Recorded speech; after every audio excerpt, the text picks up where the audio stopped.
Thank you. Good evening, everybody. Good evening, members. Good evening, guests, and good evening to anybody that's watching online. We at East Cambs District Council do run a meeting where you're able to take photographs and do your social media, whatever you want to do during the time. So if you feel you need to do that, then you have the right to do that. But please do turn your phones to silent or off if you don't need them for to part of the meeting. Otherwise, I feel a group fine will come on if a phone was to go off. Thank you very much. We begin this evening with public question time, and we have two questions. One from Ted Coney, one from Peter Harvey. Is either in the room? Is it Ted? Yeah. Ted, would you be okay if we take both, if we answer both questions at the same time, because they're around about the very similar subject? Okay. Would you like to put your question first, then, Ted? Thank you. If you come to the desk in front of you and then on this lovely microphone in front of you, the button to the right with the face and the, oh, it's just one button on that one. Okay. If you just press that button and that should come red, and that would your turn to put the meeting on, and the light in front of you will go red if you're talking too long. That's fine. Just leave it there. We can hear you fine. Okay. Thank you very much. You're most welcome.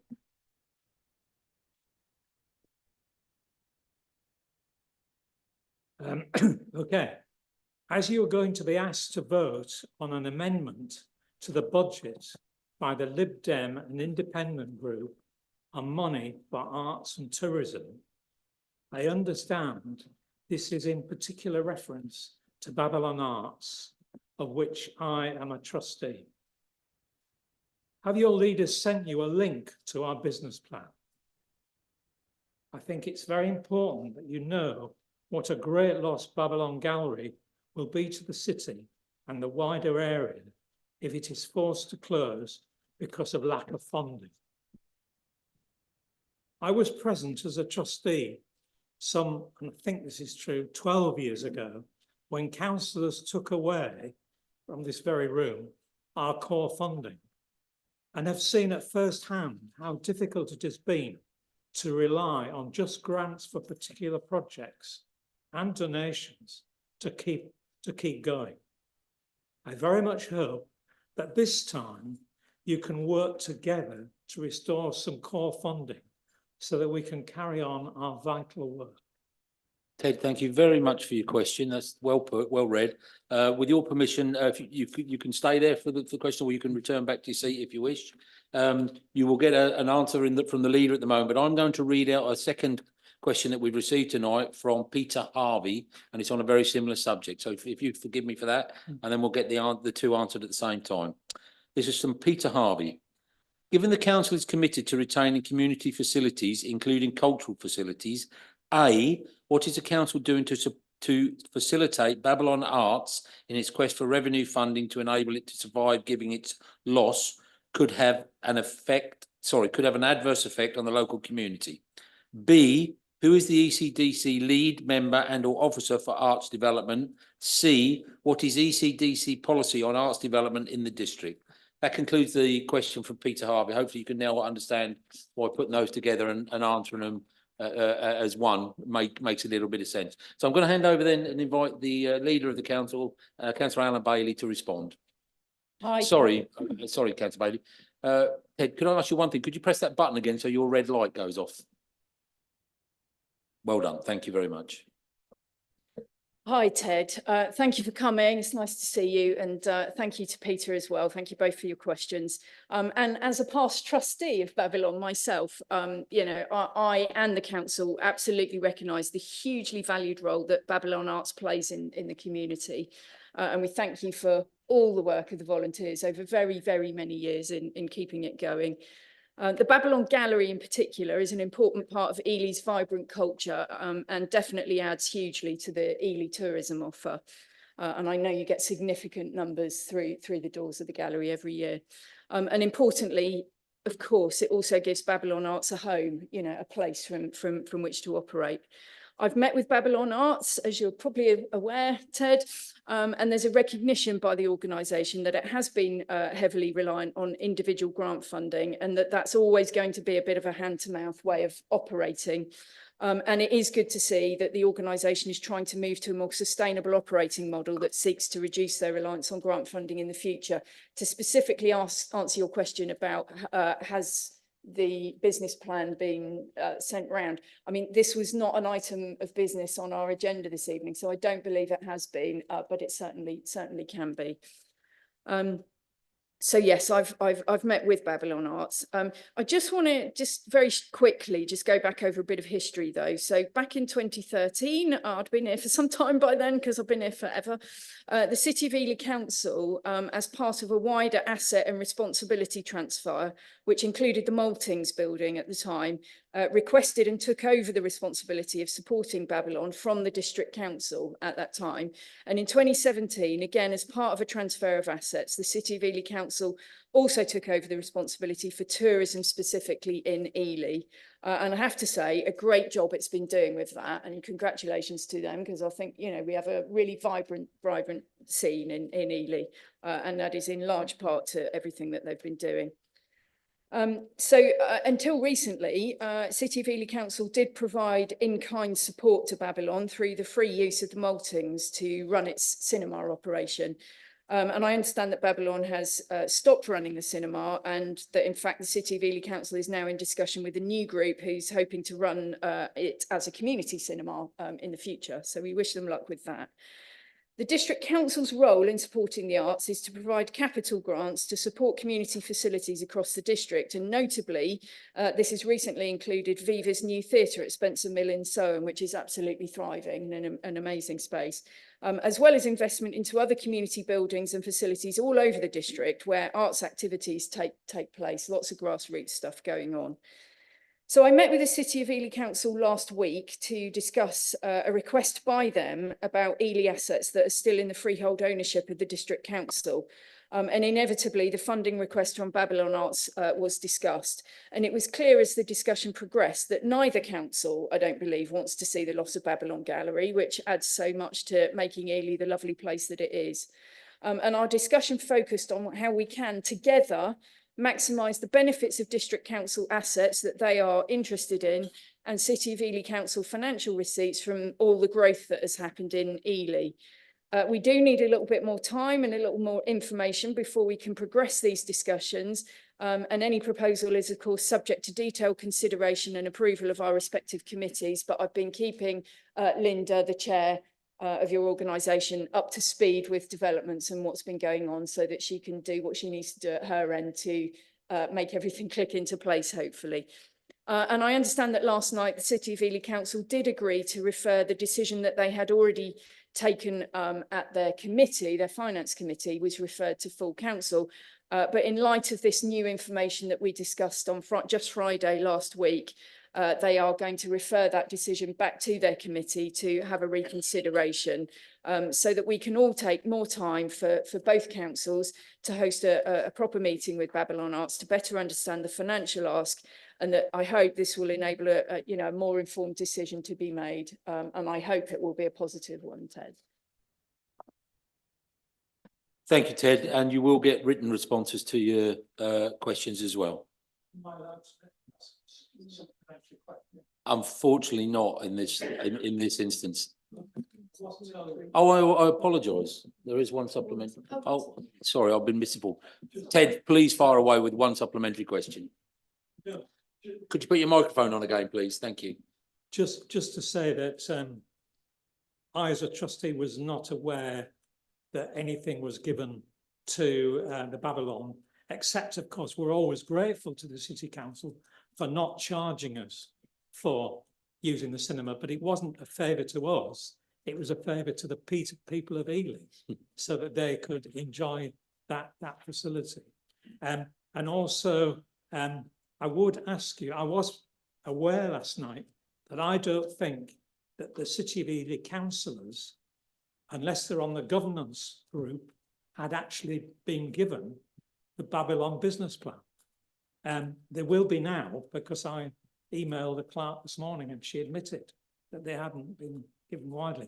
And I would ask you and your colleague who's in charge of the Lib Dems to make sure that you now give that business plan, or at least the link to it, because the the big business plan is 30 pages long. There is a small one as well, to everybody, because I think we're fighting for something really vital here, and unless everybody's informed, then I don't think we stand a fair chance. Thank you, Ted. Thank Thank you you. very much for that. If you could turn your mic off. Would you like to come back any further? Only to say I'll undertake to make sure that that happens at this council, Ted. I can't be held responsible for City of Ely, but understood. Okay, thank you, and thank you very much for taking the opportunity to come and speak with us. Thank you. We're going to move on now to item 2 on the agenda, which is apologies for absence. Do we have any apologies for absence? Thank you, Chair. I have received no apologies. We received no apologies. Councillor Dupre. Apologies from Councillor James Lay. Unfortunately, his wife had a fall and is in hospital. Okay, you send them our best regards, please. Okay, going to move on to declarations of interest. This being the budgetary meeting, I'm going to defer to Jane for a small readout of a. Well, I'll leave it over to you, Jane. Thank you, Chair. We have agenda item 13 where you're voting on council tax tonight. In the absence of the monitoring officer and as deputy monitoring officer, I wanted to advise members that being a council taxpayer or being eligible for a discount under the council tax support scheme was a pecuniary interest and not a disclosable pecuniary interest, and therefore members do not need to seek a dispensation to participate in the discussion or to vote on the item tonight. Thank you, Chair. Thank you very much, Jane. With that, declarations. Right, Councillor Wilson. I would like to declare personal interest on item 12. Okay, but it's not pecuniary, I assume. Oh, okay, right, okay, but it's still not a pecuniary interest, is it? No. No, okay, that's fine. Sorry, and Councillor Kane? I should like to declare a personal interest on the budget item because I'm a tenant of the district council. Okay, noted. Doesn't affect in any way though, does it? I don't believe it does. I No, just wanted That's everyone. very kind of you. That's the right thing to put it in the public domain. Thank you. Okay, we're going to move on to minutes of the meetings of the 17th of the 20th, 17th, 24. We'll deal with those first. Is everybody okay with those or any changes to them? Councillor Hunt. Yes, thank you, Chair. I'd like to just state that I am a councillor, not a council.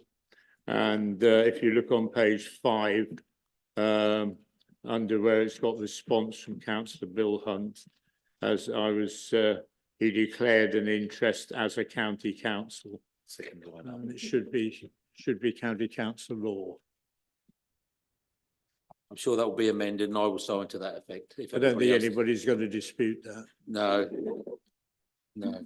Thank you, Bill. Thank you.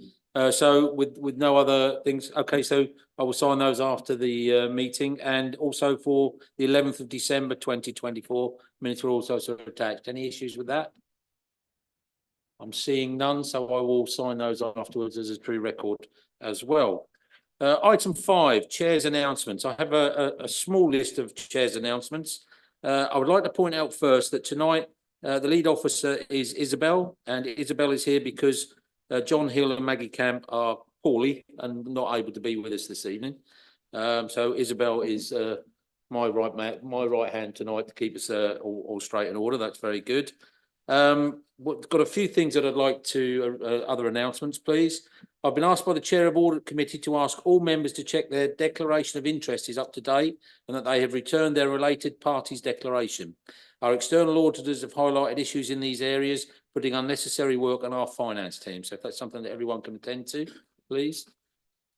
On the good news front, I'm very pleased to say that the council has been awarded Domestic Abuse Housing Alliance accreditation. The independent review identified that the council has shown exemplary practice and have exceeded expectations of the accreditation in some areas, creating a best practice model for accreditation for local authorities without housing stock. The panel were impressed with the empathic, non-judgmental and respectful way that the council respond to those experiencing domestic abuse and their families, and were inspired by how survivors' safety is enhanced, partly due to early detection and interventions, but also because of the trauma-informed approach. They also found it particularly noteworthy to mention how our lead, Sarah Burton, our housing options team leader, has gone above and beyond her learning and development and disseminating this to the housing team and frontline workers. It was clear from the assessment that the staff's dedication, led by the passionate Sarah Burton, goes before the statutory requirements and will genuinely make a difference to some of the most vulnerable people in our district. So well done, all involved in that. I think that's it for. Oh, there is one last item on the agendas when they were published. I think it's fair to say that there may be a slight cut and paste issue. Could I ask all members tonight and people following online, there will be no section 16, and there is no reason to exclude the public from any aspect of tonight's meeting that are printed on the minute. So a quick squiggle through those and we'll all be in the same place. Thank you very much. I went out of order. That was my problem. Okay, that's going to lead us to item 6, to receive petitions. Jane? Thank you, Chair. No petitions received. No petitions received. Thank you. And we now move to number 7, notice of motion under procedure rule 10. Thank you, Chair. No motions received. There are no motions received. It's going to be a quick meeting at this rate. If only. If only. If only. Okay. Number 8, notice of rescission. I can't say it. Rescission motion under procedure rule 20. I think this is you, council leader, to put the motion. I'm happy to propose.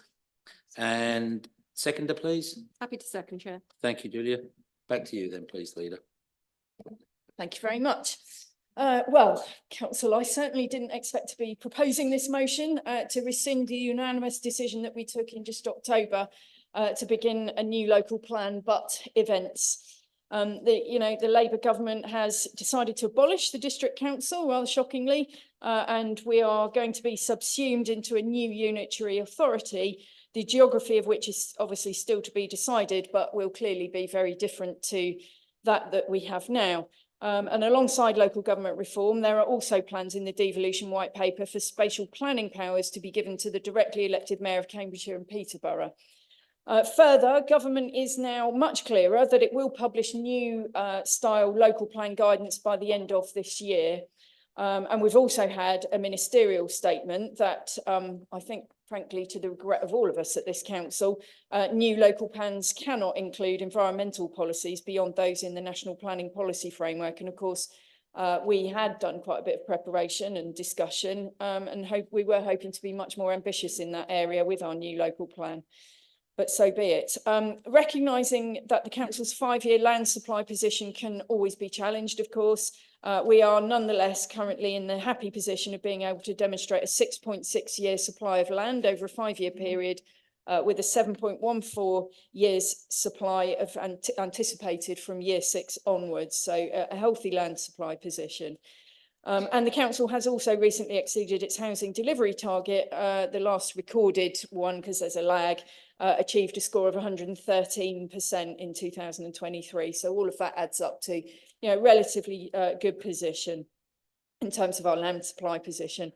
Of course, many of our parishes have got neighbourhood plans in place and others are actively considering doing the same. And we actively encourage and support them to do this and happy to support that process. So reality is, I don't think it really needs a lot of discussion, frankly, but given all of the above, it would clearly be wrong to expend hundreds of thousands of pounds of taxpayers' funds doing work on the wrong geography that can't be utilised in a future local plan that will serve a very different area. So it would just be a waste of public funds. This isn't where any of us wanted to be, I don't think, but it's the right decision given all of the circumstances, and I urge everyone to support the motion. I see that we have a proposer, seconder and 3 councillor members down on this, which is needed for the rescission motion. So the rescission motion is in place. I'll open up the debate on the subject. Does anybody want to debate it? Councillor Dupre first, then I'll come to you, Councillor Bellicott. Thank you, Chair. Not to take a lot of time on this, it's clear that much has changed since the decision just 4 months ago to start work on an updated local plan. And given those changes, not least the government's proposals for local government reorganisation and for new powers to elected mayors, which are throwing everything up in the air, We agree that the time is now not right to progress with revising the local plan. It is, to say the least, unfortunate, given that the current plan will be 10 years old in April and fell over indeed within months of having been adopted in April 2015. A previous rewrite was pulled from under the council by members opposite several years ago, after it had gone through all its stages. Subsequent proposals by this group in the last few years to recommence work could have seen a new plan almost complete by this stage. But as it is, years of dither and delay mean that there will be more years of delay before we have a new plan, which may now be as late as the early 2030s. Reluctantly, we agree. Thank you. Any more on the debate? Lucius, I apologise, councillor Buttercup. All right, Chair, thank you. Yes, of course, I am with my colleagues on the other side in that I express deep disagreement with a government on the plans to move strategic planning powers to mayors. That's not devolution, despite what they might say. And the government aren't even trying to care about rural areas. And as Councillor Dupre says, we all wanted a new local plan, but we on this side in this administration waited responsibly for the updates to the National Planning Policy Framework. And when we got the information we thought we needed, we were very happy that we were unanimously committing to go. But then local government reorganisation came in. So we can't proceed.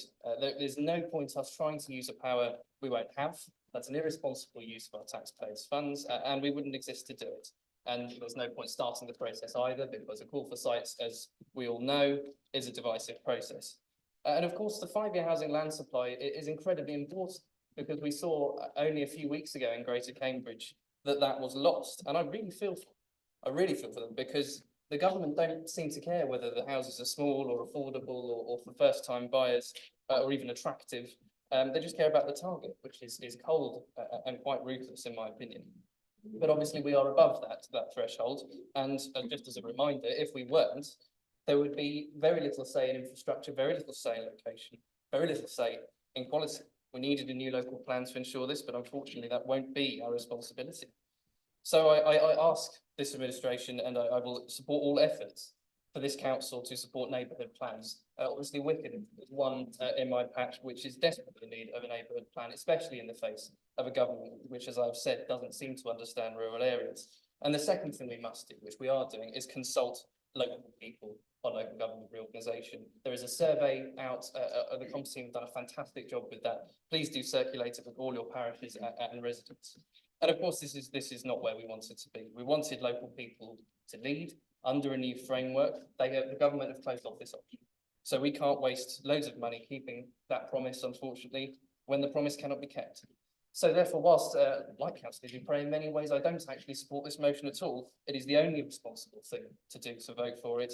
We have to preserve the interests of our residents, and in all actions, we must represent their interests robustly whilst we hand over our powers. Thank you, councillor. Not seeing anybody else want to join the debate, and certainly not seeing anything other than support for the motion at hand, I will take this as a unanimous acceptance. I apologise, the seconder, would you like to? Thank you, Chair. I have really nothing else further to contribute. Okay, but I was right to come back to you, so I know, everybody has spoken very eloquently on the matter. Thank you. And back to the proposer. Yeah, thank you. I do just want to address some things that Councillor Dupre said in particular. So going back to the local plan that we regrettably had to withdraw from, there were a number of massive factors in relation to that, not least the first time inspector put a red pen through our entire community-led development policy, which is the very policy that supported delivery of the Hadnam Community Land Trust that Councillor Wilson, declared his interest in earlier, and is on our, comes into play in our agenda later, and our other CLTs throughout the district. And it was bizarre because it was an adopted policy of the existing local plan, absolutely unheard of. It also put a red pen through all of the very carefully thought through descriptions of the villages that all the parishes had put to us in our emerging local plan about what made their village special and all the special characteristics that they wanted to preserve and enhance and work around. And bizarrely, it also diluted the standards that we wanted on disability access arrangements as well. And then most egregiously of all, it arbitrarily started adding housing numbers to sites without any evidence behind it of how those additional housing numbers were going to be delivered. And it would have had potentially the very adverse, perverse position of, on immediately adopting it, making it untenable and challengeable, because there was no evidence sitting behind how the extra numbers would be delivered. There was no way we could adopt that emerging local plan. And that was not the fault of any of the hard work of people at this council. And I'd also like to remind Councillor du Preez, who has been antagonising for a new local plan for a long time. But of course, we were waiting for updated local plan guidance, and it would have been complete madness to start spending taxpayers' money before understanding the rules of the game. So those are the reasons that we got to where we were, Chairman. Okay, thank you for that. I'll go back to where I was a few minutes ago. I'm still seeing no objections to where we're at. So unless there's anybody got any objections, I will pass this as unanimously accepting this motion. Okay, thank you. That's unanimous. Moves us to item 9 of the agenda, to answer questions submitted from members to members. Let me guess the answer, Jane. You guessed right. Okay, there are none. Okay, item 10 is the pay policy statement. And Nicole is very kindly with us this evening. Nicole, you're going to introduce this paper. Yes, thank you, Chairman. Okay, the Council's pay policy statement has been updated for the new financial year. The statement is a requirement of the Localism Act, and 3.2 details the pay for the 6 posts designated as chief officers. The lowest point on the Council's pay scale equates to £12.26 per hour, and this will increase for the pay award once agreed. The Council will continue to meet or exceed the national living wage, which is currently £11.44 per hour and set to increase to £12.21 from the 1st of April. The ratio between the highest grade and the lowest grade has reduced to 5.7 to 1 at the scale minimum and 6.1 to 1 at the scale maximum. And members are asked to approve the updated pay policy statement. Thank you. Thank you very much. Do we have a proposer for this? Happy to propose, Chair. So Alan and seconder, Happy to second, Chair. and would Alan, would you like to speak to it now? And I assume, and Councillor Bovington, you'd like to reserve your right for the time being. Thank you. I'll speak very briefly. Just want to thank Nicole for the work on the pay policy. It is a statement, as Nicole mentions, it is a requirement of the Localism Act, so it's a statutory requirement, and we need to publish this annually by 31st of March, and it pretty much is what it says there. So that's all I wish to say. Thank you. Thank you, Alan. Open up the debate on this. Anybody got anything to say on this? Councillor at the back. Sorry, I've got my glasses on. I can't quite see. Sorry, Councillor Colbert. Sorry, I can see you now. Thank you. You're lurking here. Yeah. Just a point of concern. 8.5 states that a one-off lump sum payment of 1% of basic pay is given in the event of an outstanding rating on staff performance. Well, it does just strike me that that those on the lowest rates of pay, 1% isn't an awful lot of money, but those on the higher salaries, it is. So mightn't it be fairer to come up with some lump sum that everyone got? Yes, I think we could certainly. I think the scheme probably needs a review anyway, to be honest. So yeah, we could definitely look at doing something that's a bit fairer for people, if that was something that was heard. Okay, well, I think you've taken that on board. I don't think there's a change to it for this one, but I think that's certainly something that we can take going forward and worth looking into. But I think it's the right idea that Nicole has put. Let's look into it whilst reviewing the whole paper, really, as to what we're doing. Okay, any further on debate? And Councillor du Preez. Thank you again, raising an issue rather than anything else. If I read the report correctly, although the council meets or exceeds the national living wage, a number of our staff are currently paid less than the real living wage. The lowest paid employee of the council currently receives £12.26 per hour, while the real living wage is currently £12.60. This is a high cost area of the country.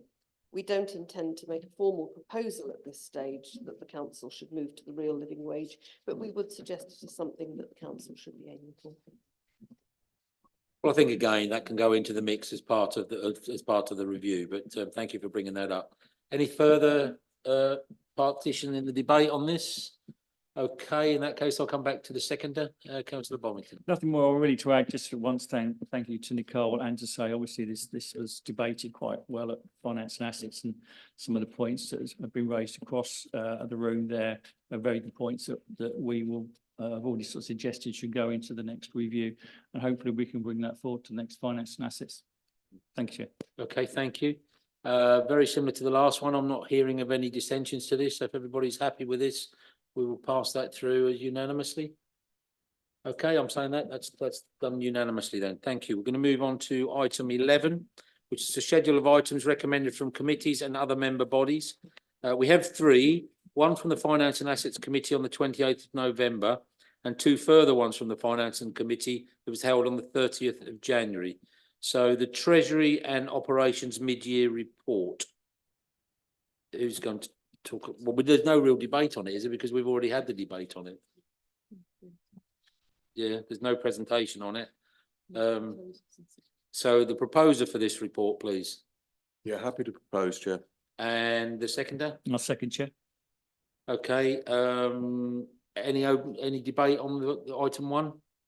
Just, Do you want to talk to it, Alan? just very, very briefly, just want to thank Ian for all the work that's been done on this, and as has been said, it was discussed and debated at Finance and Assets Committee, so hopefully the issues that came up there were debated, but thank you very much, that's all I want to say. Okay, any further debate on this? I'm not seeing those. There's no debate on it. I'm not sensing any dissension on it. So once again, we can pass this one unanimously. I think this is going well tonight. Let's hope this keeps up. We're going to move to the annual Treasury Management Strategy, Minimum Revenue Position, Policy Statement and Annual Investment Strategy. This is carried forward from the Finance and Assets Committee on the 30th of January. Do we have a proposer for this, please? Yes, happy to propose, Chair. And a seconder? Happy to second, Chair. Okay, and would you like to put the paper? Yeah, happy to put it to, I was basically very similar to what I just said just now, thanks to Ian, and it was discussed and debated at Finance and Assets, so hopefully queries and issues that people had came out there. Thank you. Okay, very good. Anybody want to debate the item? No, seconder? Anything to add? Okay, can I carry that one unanimously as well? I think we can. Yes, we can. Thank you. And thirdly, the constitutional update, contract procedures. Let me guess, proposer Alan? Yes, Chair, happy to propose. And the seconder? Second, Chair. Okay. Would you like to put the paper again, please, proposer? Just very briefly, just to say that this is required by the Procurement Act 2023. That's which came into force yesterday, as I understand it. So we need to get our policies in line with that particular Act of Parliament. So that's all that this is doing. But again, it was debated at F&A, so happy to propose. We did indeed. Anybody want to speak to the item? No, everybody's saving themselves for later. That's very good. Thank you very much. Then I will assume again that is carried unanimously, which I think is what we're seeing across the floor. That moves us on to number 12, the East Cambridgeshire Trading Company loan extension request. I think, Ian, you're going to present the paper on this one. Thank you, Chair. As detailed in the paper, East Cambs Trading Company has the opportunity to work again with Haddenham CLT to undertake another residential development. However, due to the way the housing developments are pipelined and commitments are structured, the company does not have the opportunity to build up working capital and therefore needs additional financial support through a loan from the council to move forward with this scheme. Members are therefore asked to extend the date of the final payback of the loan facility, which East Cambs Trading Company already has in place, from March 2027 to March 2029 to allow this new scheme to move forward. Thank you, Chair. Thank you very much, Ian. Members, can I point out to you tonight that we have in the room both Emma and Nigel from ECTC, but I'm only going to ask them to come forward and answer questions if they're of a technical nature. I don't really want to go down that habit. So has anybody got any? Oh, sorry, no. Who's going to propose this first? Would you like to speak to it now? Happy to propose the recommendations, Chair. Okay, thank you. Seconder? Happy to second, reserve my right. Thank you, Alan. So you got that. Just say a few words. Yes, please. Yeah, just in proposing, just to say really that I'm delighted to propose this and I hope that it will get full support across the chamber because it is obviously to facilitate what has been, you know, very successful collaboration between Haddenham Community Land Trust and the council and East Cambs Trading Company that has delivered amazing high quality new homes for local people with the strongest connections to Haddenham, and it's been a fantastically well run CLT and I think it's a real success story, and I would be delighted if, you know, this can move on to a further site or a further phase of working with Haddenham CLT for more local people to benefit. So and just to be clear, this is not about additional money, this is about moving the time scale of the money so that the loan doesn't have to be repaid for another 2 years. Thank you. Open up the debate on this item then. Would anybody like to speak to it? Councillor Wilson. Thank you, Chair. This proposal for extending the Haddenham CLT area is very much a preliminary proposal. It only came very recently to the trustees and they expressed interest. And the first thing they thought was necessary was to confirm that the people of Haddenham want it. And therefore, they've arranged a consultative meeting at the Arkansas Centre on the 20th of March, and where we've already advertised to all the existing members and to the people living all around about it.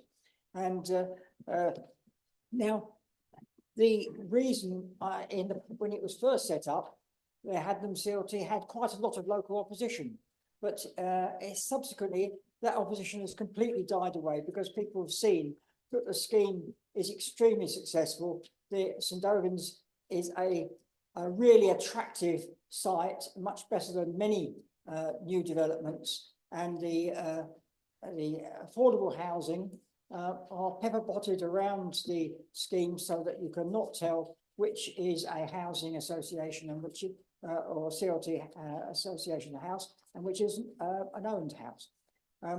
They mentioned in here that there was a proposal to perhaps give 10 out of the 30 houses to the CLT. The CLT would really need at least 12 to make it a decent amount of affordable housing, and therefore that is what we will be, I'm sure, we're seeing. And I suspect, although the consultation will be open and available to everybody, I suspect that because people have seen how well the CLT has been working and how popular it is and how it's always completely full and people has put in expressions of interest for it.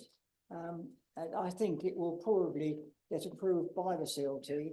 The CLT have talked to their bankers and they are interested. So that is a probable source of funds, and it will be a continuation of the existing scheme.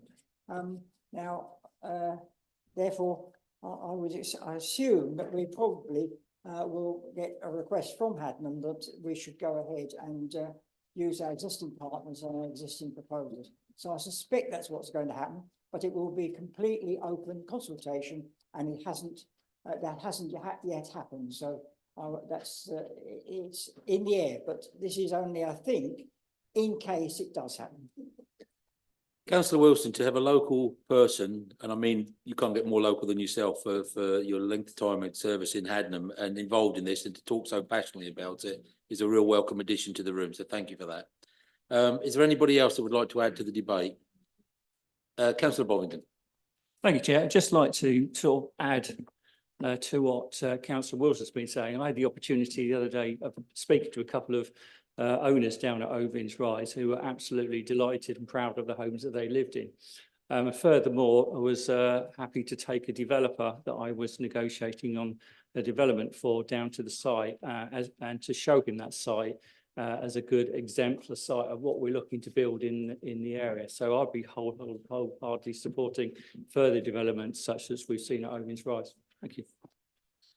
Thank you very much. Anybody else on the debate? Okay, councillor Dupre, then councillor Pratt. We'll go in that order, please. Thank you, Chair. As councillor Wilson says, this is early days for this project by Hadnam CLT and for consideration of the repayment of the loan from the trading company back to the council, which is not due for another 2 years. It would be good for Hadnam CLT to have some certainty about their scheme, as they seem keen to achieve a 40% proportion of affordable homes on their site, which is higher than most CLTs in East Cambridgeshire manage, despite the clear wording in the council's local plan policy. One does speculate whenever these issues are raised about the rather tangled relationships between East Cambs District Council and East Cambs Trading Company.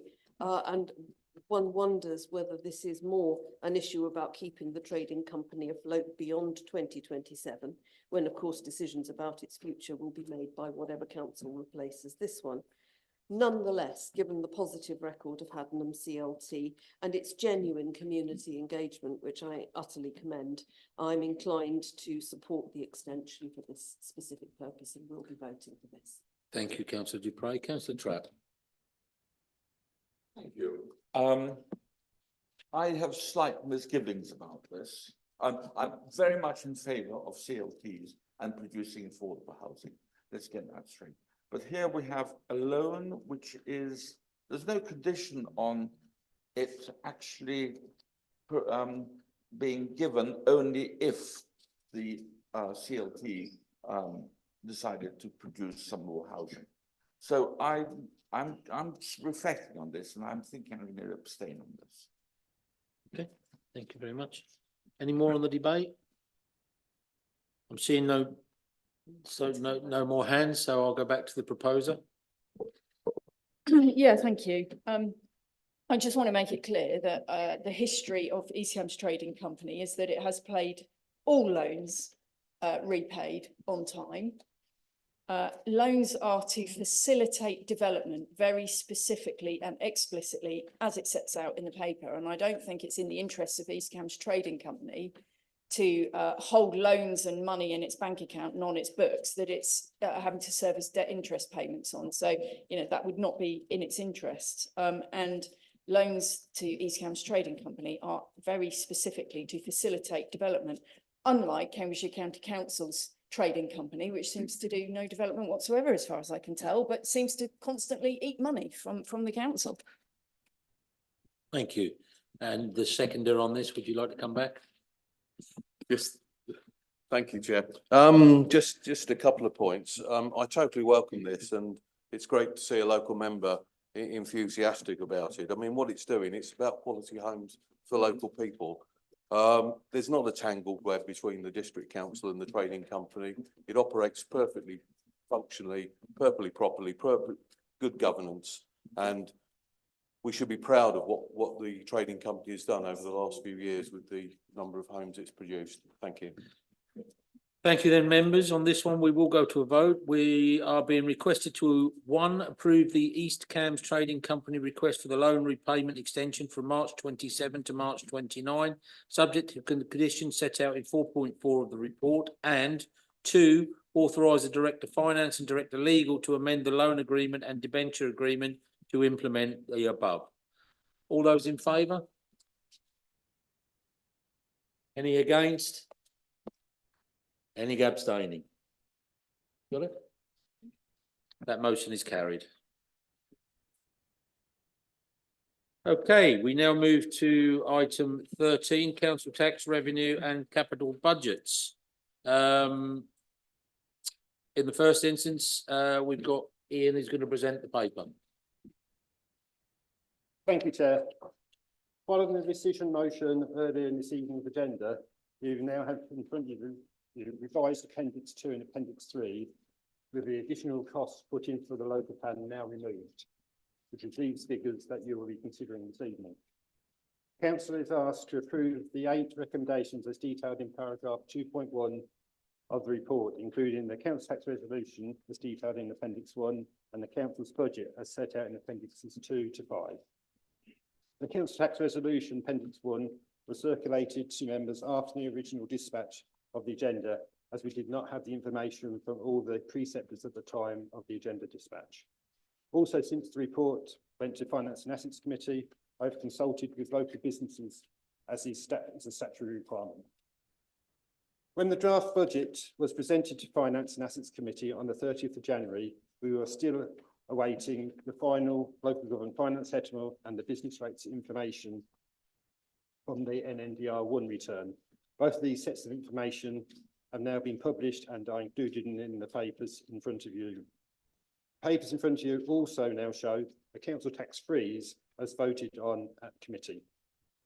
I've also, in addition, made a few other changes as information has come to light between the two meetings. These include increasing the inflationary increase on internal drainage boards levies to 8%, where it was 6% in the FNA paper.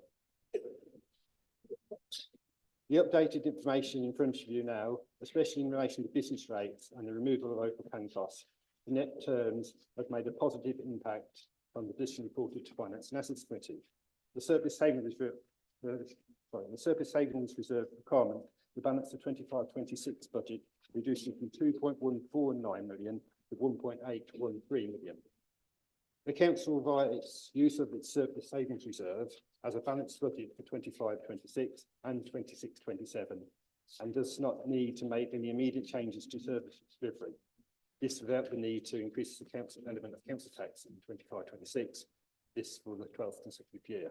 However, the council does continue to have significant savings requirement in the years 3 and 4 of the MTFS, so it does need to be considering how this gap is to be bridged in order to achieve a balanced budget in those years. Members will have noted throughout my report uncertainty of funding from 26-27, with the local government fair funding review now planned for implementation in April 26. The budget presented it as a prudent view of the possible outcome of this exercise, but with no certainty. I will, of course, continue to monitor the situation during the coming months and provide members with updates as further information become available. Thank you, Chair. Thank you very much, Ian, and thank you very much for the report and the way it's presented. Right, proposer of the report, Councillor Bailey. Yes, I'm happy to move the recommendations noting the revised tables that have been tabled. Okay, and seconded, please. Happy to second, Chair. Okay, right. Councillor Bailey, would you like to speak to the I would first? love to. Thank Thank you, you. Chairman. Yes, I love speaking about the budget, and I'm really proud to propose this budget as ever. And I want to pay huge tribute to Ian and all our corporate management team, and in fact, all employees of the council, because this council has an attitude of very careful husbandry. Every pound matters. And driving value and efficiency for residents of East Cambridgeshire. We've got a very proud history of it. And, you know, it is that reason that I'm able to stand up here in front of this budget today. We are still one of only a handful of councils nationally with no external borrowing. That stood us in hugely good stead, because we're not servicing debt interest payments, which are rising as a percentage of revenue budgets in councils all over the country. And we are able to propose a council tax freeze for the 12th year. So Band D property, average Band D, remains at just £142.14 that comes to this authority. The lion's share obviously going elsewhere to the county council and the other precepting authorities. And I'm also very proud that we're the only district, county or unitary authority in the country not to have put up council tax in 12 years. And that's at a time when many other local authorities are increasing their council tax by the maximum amount possible. And yet again, we've managed to show a balanced budget for the next 2 years with no cuts or efficiency targets built in. And the staff establishment budgeted in full, which I think is a really important point. And of course, we're retaining free parking in our towns and city centres, and we're proposing to freeze the fees in the Ely commuter car parks to help people with cost of living. And of course, we're retaining the free garden waste service, where some 70% of councils across the country now charge for that service.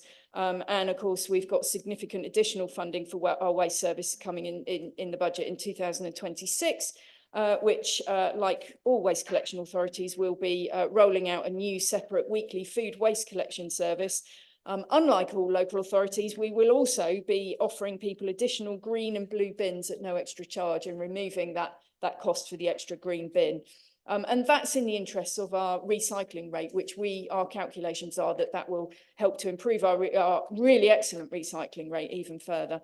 And we'll be rolling out black wheelie bins for residual waste as well. And I want everybody to remember that every single thing that goes in your black bin goes into landfill, so don't do it. Chris Payne, exactly. This also very importantly increases the funding for our internal drainage boards for their critically important work that they do by 8%.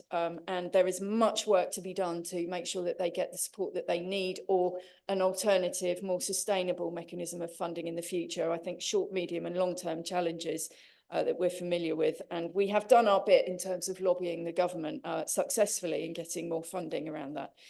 And of course, there is now a significant saving following the decision not to pursue a local plan, 750,000 over the term, the 4-year term.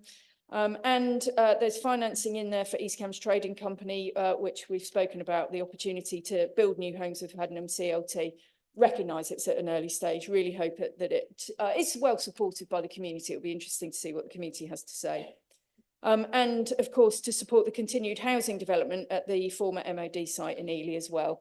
As ever, the budget makes no assumptions of any dividends coming to the council from East Cambs Trading Company, but just a reminder that very significant benefits do arise from us having East Cambs Trading Company. And by March 2025, that's expected to be a cumulative total of 5.8 million to date. And of course, the trading company now gets a modest income from Ely markets rather than a deficit. And we've all experienced the reduction in costs of maintaining our parks and open spaces through income, and their significant expertise in tree surgery, which they are really excellent at. And I think, is it now 29%, I think, of their income that comes from sources outside of the council. And of course, we've got unearmarked reserves at 10%, which is higher than many other authorities locally. So, Chairman, it is a matter of huge regret, in fact, that the Labour government in its consultation paper on council tax proposes punishing councils like ours in 2026, where I understand we're likely to receive a lower settlement because we've frozen council tax. And apparently, and I quote, government doesn't reward places that have been able to keep council tax levels low. Well, we're used in Cambridge, aren't we, right across Cambridgeshire, to not being rewarded, but we certainly don't expect to be punished for having done a good job for residents. And I really hope that our esteemed MP will take this message back to government and shout it loud from the floor of the House to the ceiling of Westminster. Thank you very much. And seconder is Councillor Huffer. The secretary reserve your right. Thank you. Okay, now we're going to move to the amendment on this. There is an amendment lodged on this, so it is the Lib Dem budget amendment, and I've got proposer as Councillor Dupre, and seconded by Councillor Whelan. Christine. Okay, so Councillor Dupre, would you like to put the amendment? Thank you, Chair. Our budget amendment is intended to achieve a number of things. Firstly, it's intended to free up funding to support tourism and the arts in East Cambridgeshire. These are good things to have in their own right, but also important contributors to the local economy. The response of the Conservative administration in past years has been to hand over responsibility for these matters to City of Ely Council, as we've heard earlier. This enables the District Council to avoid costly maintenance of difficult buildings, while it is the City Council that has to increase its precept to pay. This appears to be the way forward for the Conservative administration too, with the news yesterday that it's offered to sell the Maltings Cottage and Oliver Cromwell House to the City Council for £1 whole. We don't believe it's right in principle for the District Council to divest its responsibilities to parish level councils.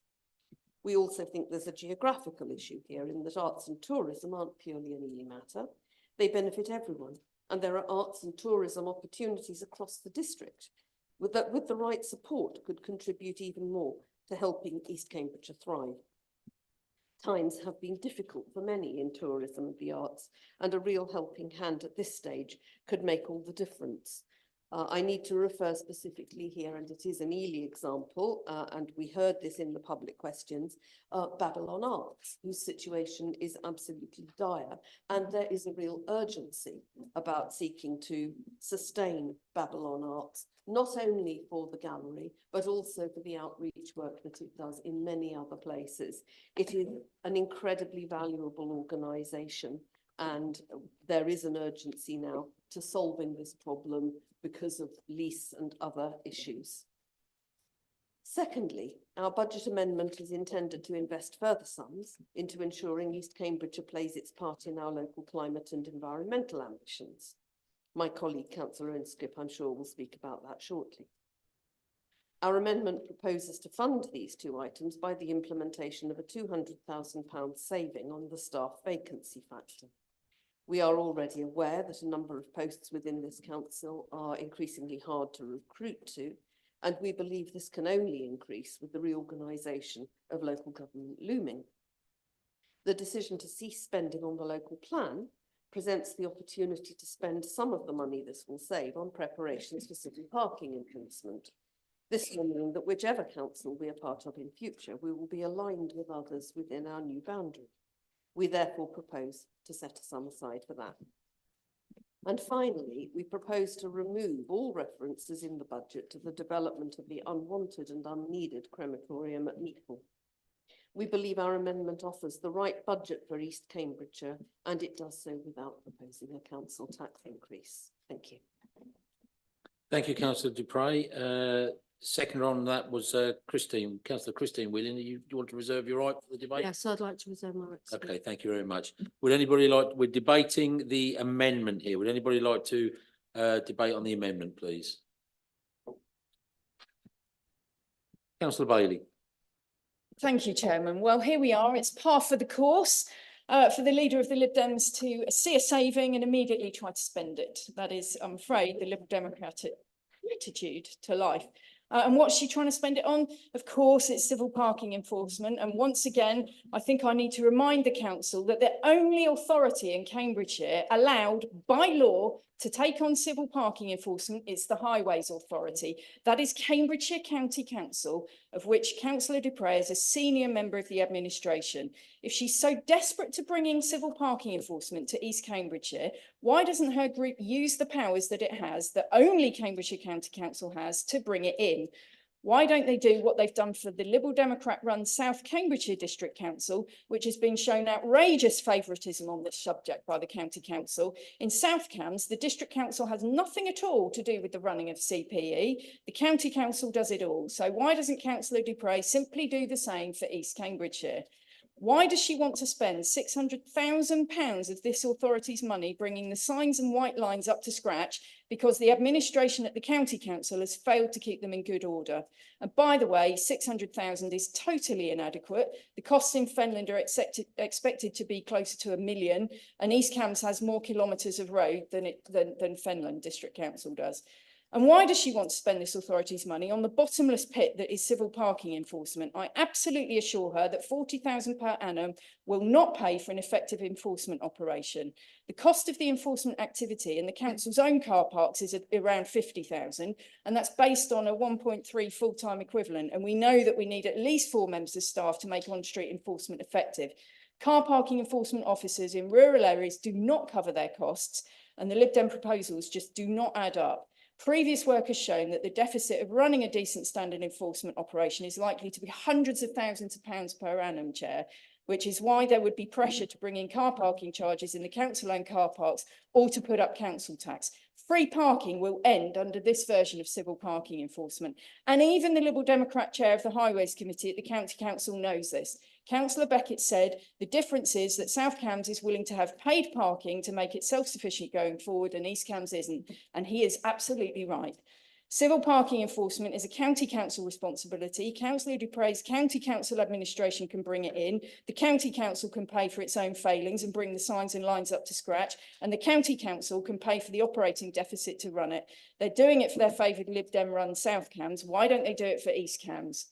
It's pleasing to note that the Lib Dems do support the Conservative council tax freeze, having opposed it for so many of the past 12 years. What is disappointing, though, is that the Lib Dems who've been screaming about future years' budget gaps for many years are in fact now seeking to increase the gap by some £700,000 in 2027-28 and £350,000 in 28-29.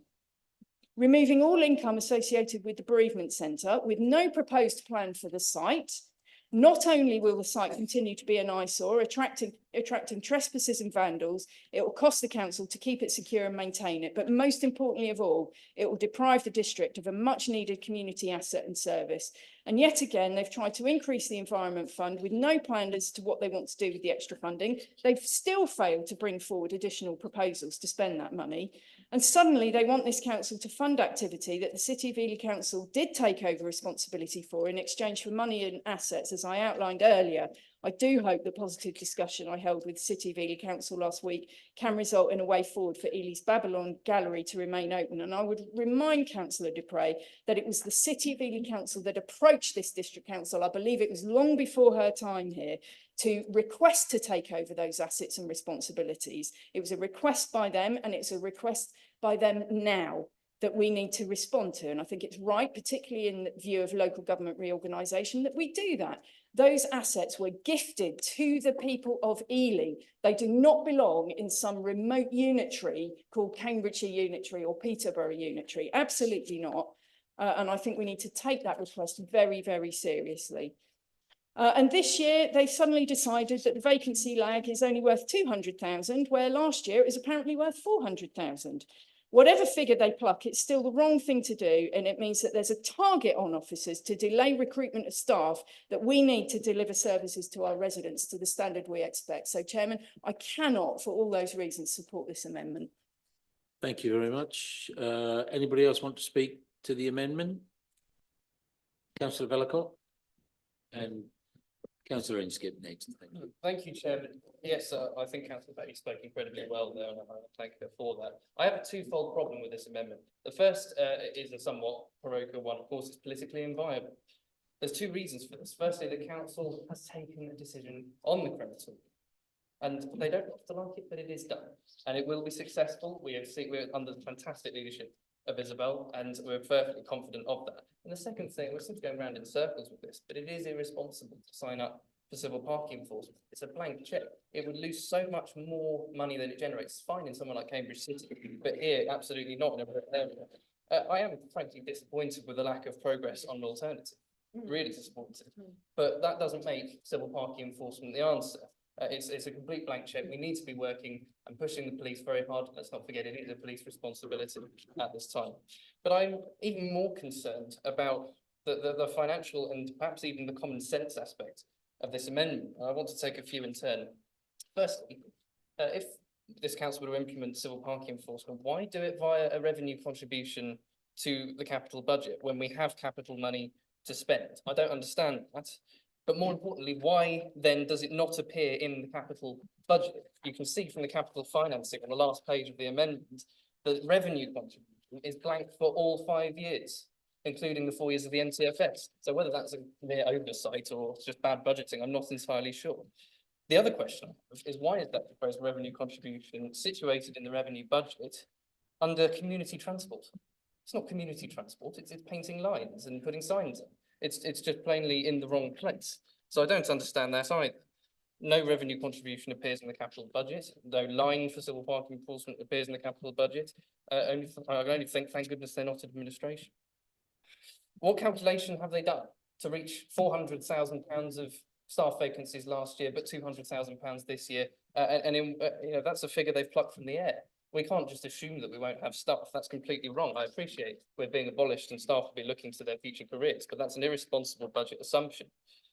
If they're removing the crematorium from the revenue budget, where is the expenditure that will be required on security for the site? They're not giving up the site. We're not giving up the site. The site still exists. So we've got to have security around it. And let's not forget, for the past few years, it's cost the council money to do that. That's not in the budget. And finally, perhaps my biggest problem, why did we receive this at 21 minutes past 6 last night? You know, this is millions and millions of pounds of residents' money we're talking about. And these problems that I've managed to identify are based on a cursory reading. There's no time to check them much deeper. And I think of what residents in South and Wycombe will think about this. And frankly, there is so much uncertainty that even if I did support the budget, it would be irresponsible to vote for it. So I urge council to reject the amendment. Excuse me. Thank you, councillor Vellacott. I've got councillor Inskip next. Thank you, Chair.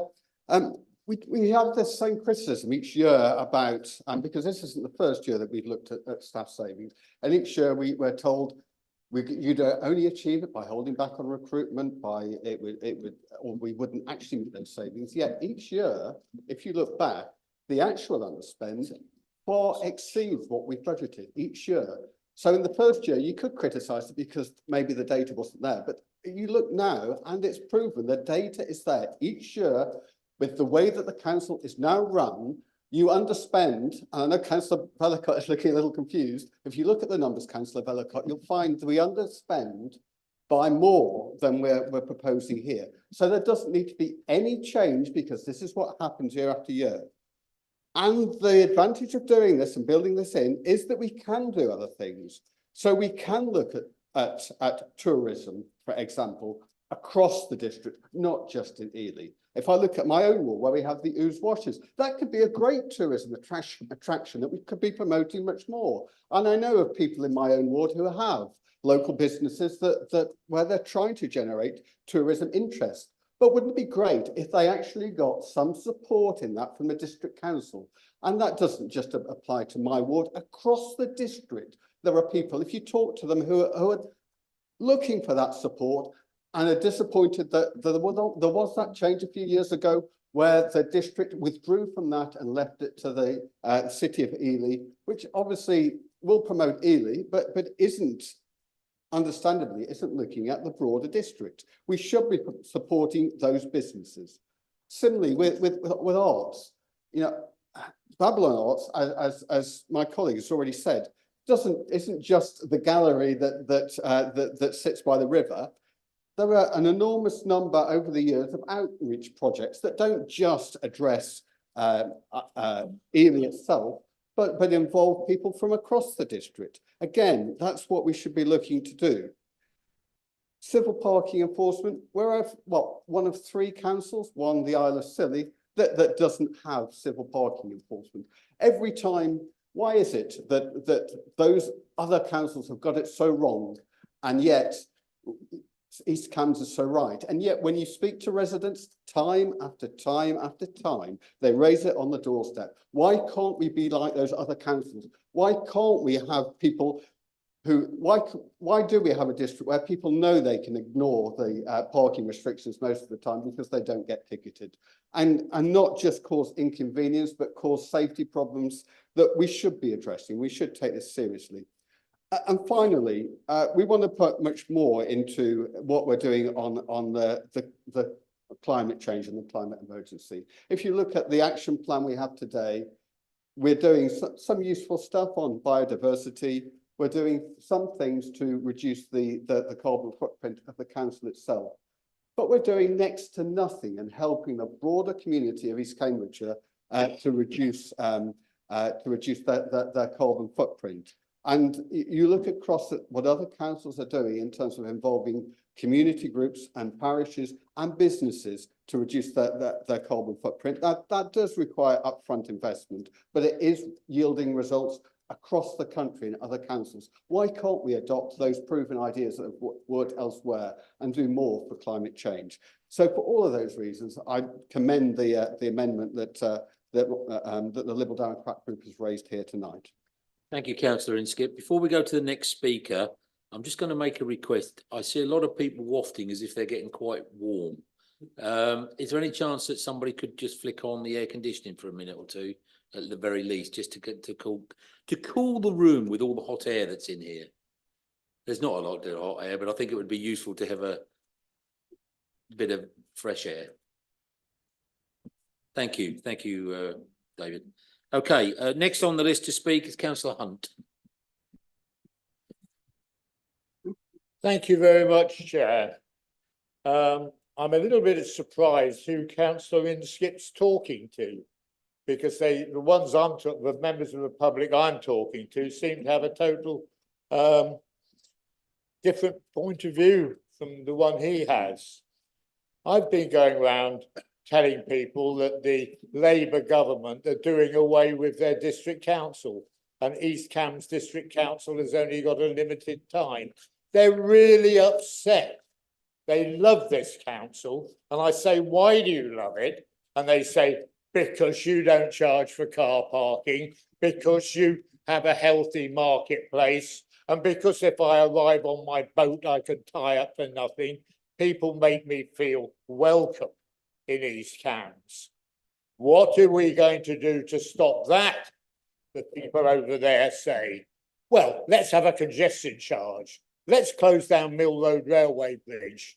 Let's really restrict people. Let's have bus lanes on the Newmarket Road, which net over £90,000 a year. Let's have a war against the motorists. Let's really do them and bring in some civil parking enforcement. I think it's entirely relevant. The alternative Councillor Hunt budget. picked up the wrong bit of paper. No. Come on, keep right. It's not about the amendment. He should be debating. I the think amendment. He's entirely debating around relevant. the issues of the amendment, and I'm minded to let him go for a while, but he will get to the point eventually. And I will the monitor that. time you've taken, councillor Inskip, will go on to my speaking time, I hope. I think the opposition's idea about anticipating there'll be a staff turnover is reckless. And I really just think we should look at our budget and just look at the external borrowings. Nil, no external borrowings. I know some of the other councils have council housing stock, so the figures aren't immediately comparable. But some of the other councils are, in my view, they're in the hundreds of millions of debt, outside debt. That's not the way to run a council. I think most of the things in here are just rubbish, and I won't be supporting it. Thank you, councillor Hunt. I've got councillor Sharp next. Thank you, Chair.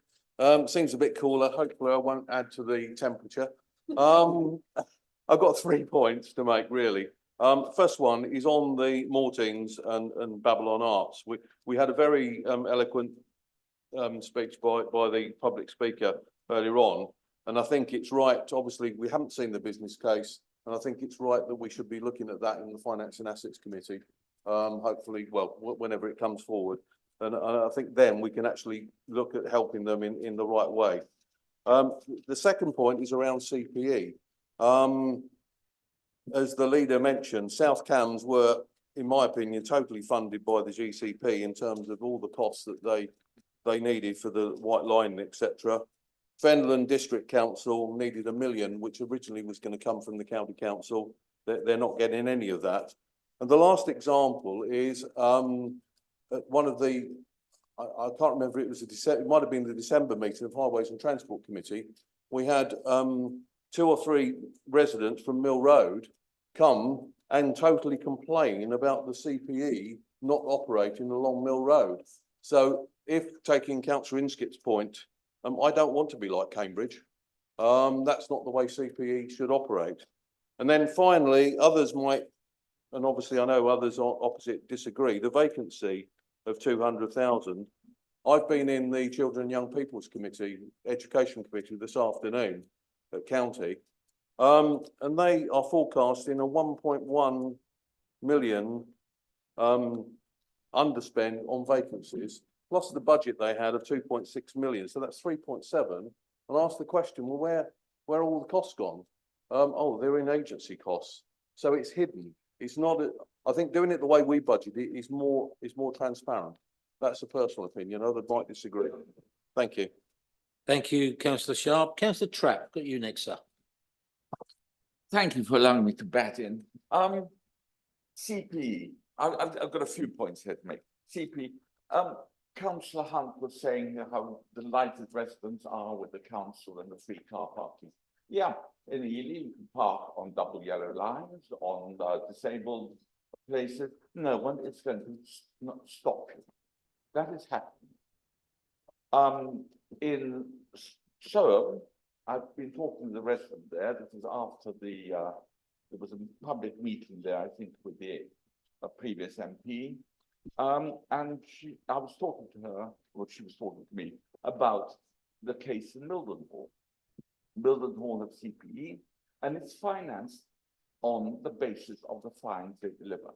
Now, this is not, I don't know how big Mildenhall is compared to Ely or Soham, but Soham does have a problem with parking. That's why this resident was actually so concerned about the problems there. She showed me photographs of people, of cars parked for days on the public, on the parking spaces, just days, just sitting there, which should be 2-hour limits.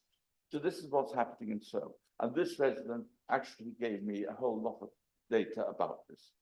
So that's a CP. We've actually been promised, what's it now, 2.5 years ago, we're going to have some parking enforcement in Ely. We haven't. Nothing has happened. It's still the same. The same goes for other places, perhaps like Bottisham. There's problems there with car parking, but we don't have anything. Tourism, for instance, in my ward, Bottisham Air Museum. It's hanging on by thread, supported by many American donors, because it was an American Air Force base. And it's only because of that very generous support from the United States donors that actually it survives. It's doing a big event on the 80th anniversary of the end of the war on VE Day. And it brings in quite a number of people coming in to the district, spending money in the district. Yeah, I mean, Councillor Bellicott mentioned that the crematorium has been agreed upon and has been agreed upon. We now know also that it's having to change itself, but also in that intervening period, the nature of the funeral business has very much changed. And that's something we're going to be debating, I think, in May, I believe, isn't it? Yes. So, but all the signs are, it's not going to be a viable project. So I would look at this budget and say that here is actually, we're supporting something which is actually going to be producing something for the community. For instance, I would rather see having cycleways than a new crematorium. Putting in money into cycleways, which would be a very good way of spending SIL, as opposed to one big crematorium project, which is near somewhere else, near 10 minutes away from itself. So, whereas some things like cycleways will actually help the residents and address this. So there we are. Thank you very much. Thank you, Councillor Trapp. I've three more speakers. Next, I've got Councillor Colbert. 4 more speakers. Thank you, Chairman. I just wanted to say something briefly on the subject of tourism. I wonder if members realise that whilst Ely does a good job, Ely City Council does a good job of promoting Ely, if you go into the Oliver Cromwell House, all of the tourist literature that they have, other than with regard to Ely, is for Norfolk. So not only are we not encouraging people to come into our district by failing to promote tourism, we're actually sending our own residents out. So they're spending their money elsewhere when they should be spending it here. And further to that, it's obviously doing absolutely nothing to improve our goals with regard to reducing fuel costs. Fuel use. Thanks. Thank you, Councillor Colbert. I've got Councillor Horgan next, please. Thank you, Chair. And this will surprise a few people. I don't speak very often, but I'm moved to speak on this occasion. as I think most people here know, I'm on the audit committee. And so looking at numbers and having them checked over by our finance director gives me some comfort. I'm not sure if any of these have been taken to our finance director for discussion. And if so, where is the business case justification? We've seen a gentleman here today, whilst the business case hasn't been presented to us yet, I quite believe that that document exists and look forward to reading it. And then if it basically sells itself, then we'll give it due consideration. What I don't see here is any business case underpinning these claims for services or amounts of money. How do I know whether £100,000 for arts and tourism is in fact a certain Councillor number? Horgan, I do apologise. Could I ask you just to hold for 1 second? Councillor Miller, we've gone from one extreme to the other. We now have people covering in blankets. Could we probably knock it off for a little while? Thank you.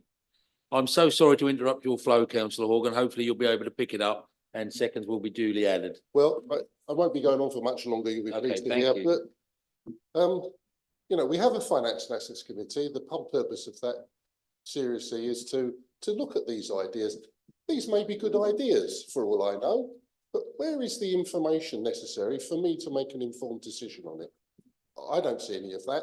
To literally deliver a string of numbers. I mean, we've already had from Councillor Trapp another potentially good idea, which doesn't appear on this list of amendments, and yet it's claiming more money for another idea. We could all sit here and come up with thousands and thousands of wonderful ideas to spend endless amounts of money on. Sadly, we don't have endless amounts of money. I wish that that was not the case, but to be honest, if you want me to give serious consideration to a list such as this, or any other list for that matter, please do the homework first, put the business case together, as we've seen here, and then we'll give it due consideration.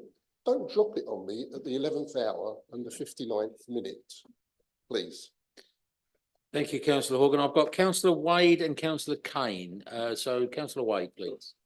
So apologies at the risk of flogging the dead horse that is CPE. I just think, you know,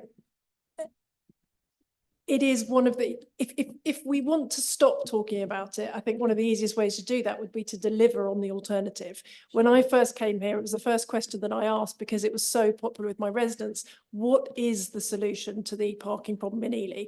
And you did give a viable solution, but it hasn't been operationalised. And I do think that it is not edifying for any of us on this council that we remain unable to solve a problem that almost unites, I think, all the residents that I've spoken to across the district. So while, you know, apologies for keep bringing the car parking, you know, enforcement here, I just, it's something that needs a resolution. So let's get on and do something about it, I think. Okay, thank you. It works. Councillor Kane. Thank you, Chair. I was very sorry to hear Councillor Hunt describe funding for arts and tourism as rubbish. Yeah, I was very disappointed to hear that. Councillor Horgan is absolutely right. We need proper business cases from people before we hand out the money. But as he will have heard from his leader, at the moment we only have capital grants. So if we don't create a revenue budget, from where will we hand that money when they give us their business plan and when we talk with them and decide what is needed? Now, I suspect that Babylon Arts have been a victim of their own success, because the problem with the grants that you tend to get as an arts organisation is they provide very little money for the admin costs of those grants, and yet they require a lot of reporting, quite rightly, because it's public money. They require a lot of reporting back on how you spent that money. So they are very expensive to manage, and then you have the added admin you have of the accountants and everyone who has to deal with it. So I suspect, like many, many charities and many, many arts organisations, their problem is finding someone to give them that core funding that will fund the boring bits that make sure that the business does its safeguarding, has proper accounting, reports to the Charity Commission, etc., etc. And then they can continue their success of going out and getting capital grants to deliver amazing projects across the district. And they are a district-wide organisation. Yes, they have a big presence in Ely with Babylon Arts, but they do a lot around the district and around our schools. And they're a really important organisation. So this proposed funding is to give us, as a council, a revenue budget line that will allow us, when we see their full business plan and when we've tested it and assessed it, to decide if we want to give them a grant. Otherwise, at the moment, as you've heard from your leader, we can only give capital grants. And what they're looking for is a revenue grant. I'm also going to touch on civil parking because I get residents raise that with me at every single annual parish meeting. And I see it myself when I go round the villages that have schools or shops, or I go round Ely. The parking that happens at the moment is incredibly dangerous. It is also quite selfish because there are many people parking in disabled bays who don't have their blue badges. And that means that disabled people can't park there. And these are people who cannot walk very far. And they need to be able to get to the optician, to get their hearing aid, to go to the chemist, whatever it might be, or even just, God forbid, have some fun by going out for a meal.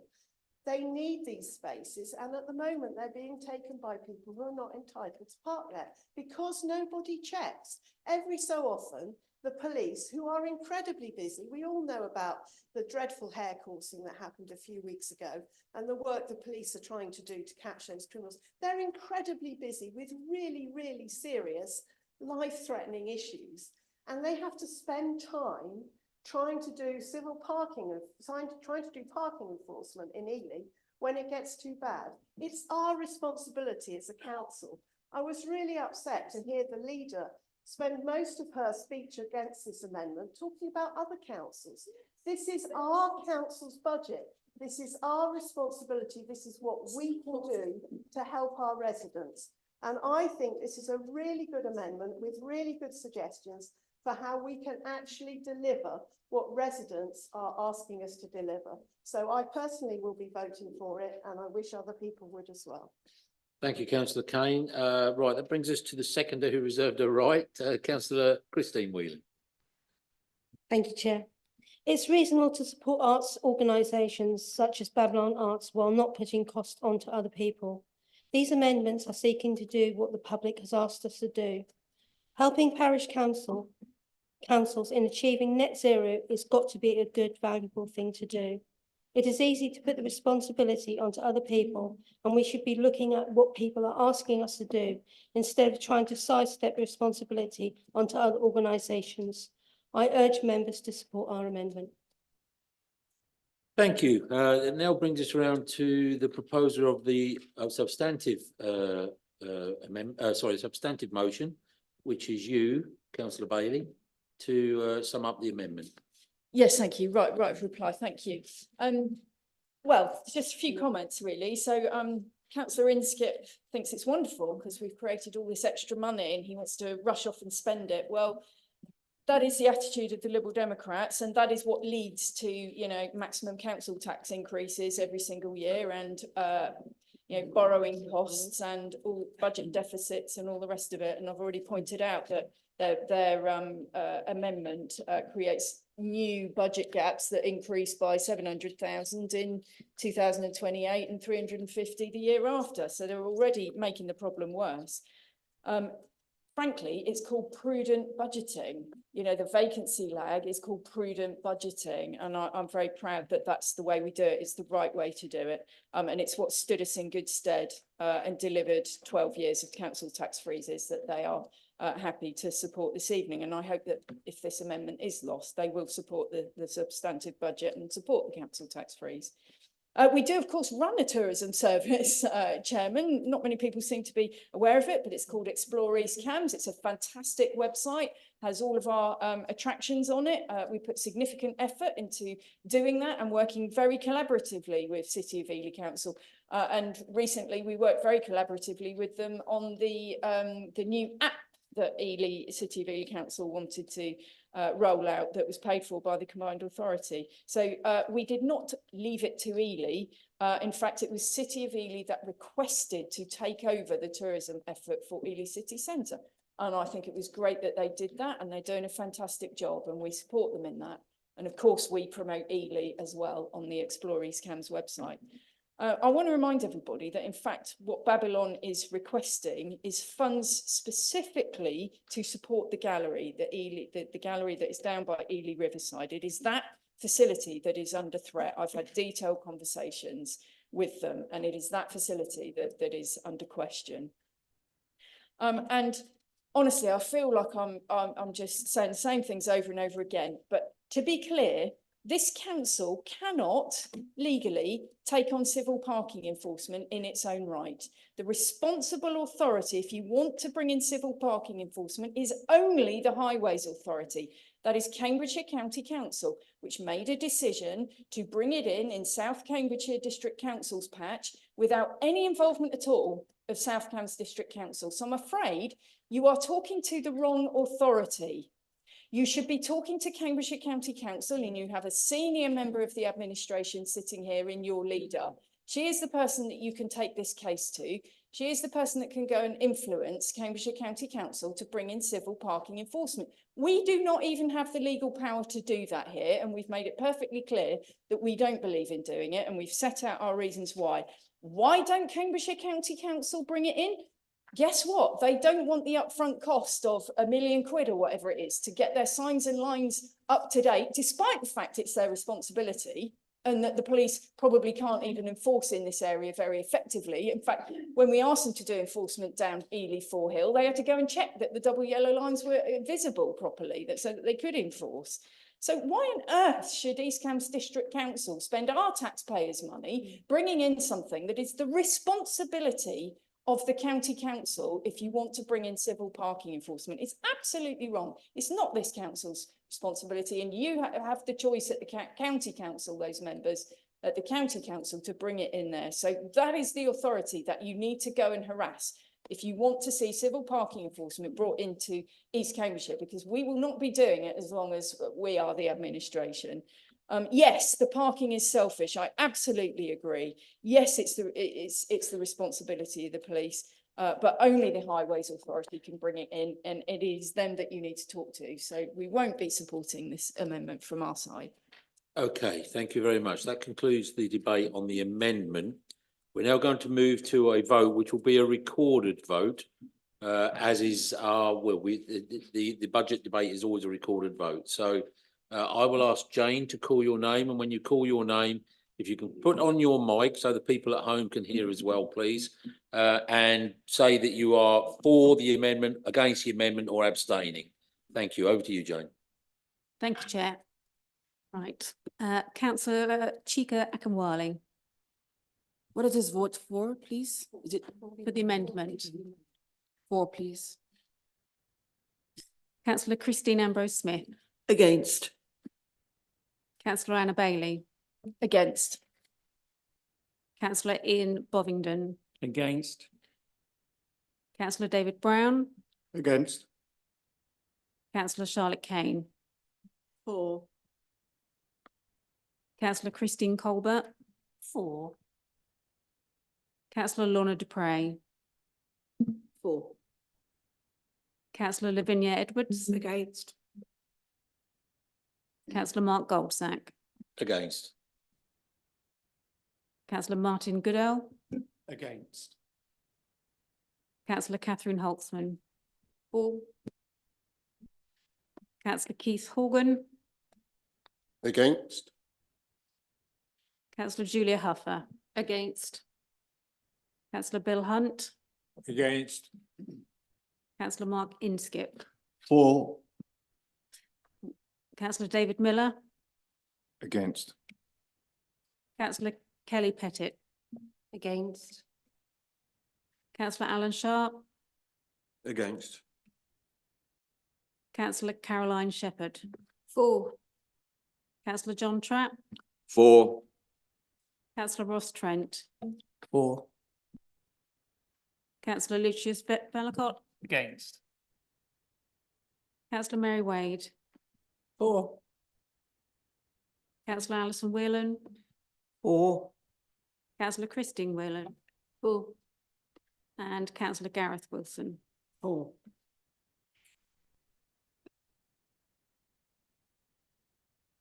Against 13 for. 14 against, 13 for. So that's the amendment lost. Yeah. Thank you. That is 14 against, 13 for, so the amendment is lost. Thank you, Jane. So the amendment is lost. So we return to the substantive motion in the first place and go back to the debate on the matter. Anybody would like to debate the Councillor Vellacott, you kick us off, please. Let's do it. Yeah, thank you very much, colleagues. I want to start on behalf of all of us, even if we don't vote for this budget, by thank you and his team. I know how much work goes into this. I know how much work goes into all of our amendments as well, and we're very, very grateful to have such a diligent officer as yourself at the helm of it. Colleagues, in the face of what are enormous challenges to local government and almost £200,000 less in government grants this year, as Councillor Bailey mentioned, it's my pleasure to support this budget for East Cambridgeshire. It's entirely reflective of our district's values and our resolve. It will deliver huge waste reform. It will raise our already quite rare parking. It will not raise our very rare parking charges. It raises recreation and sport funds. It supports our planning service. It provides the leisure centre as it always has and supports community facilities across East Cant, all whilst not spending a penny on external loans. And I'm sure others will eloquently talk about their favourite parts of that budget. But all this is whilst freezing council tax for the 12th consecutive year. And every year there's insinuations from a minority that it's a bit of a gimmick. And I always strongly disagree with that. And I think it's about time to put it into context, given that we're not going to be able to set many more of these budgets, unfortunately, from this council at least. I think it's really important to have some context, because if we raise council tax by the maximum every year for those 12 years, that would be an extra £390 on average for the average Bandy household.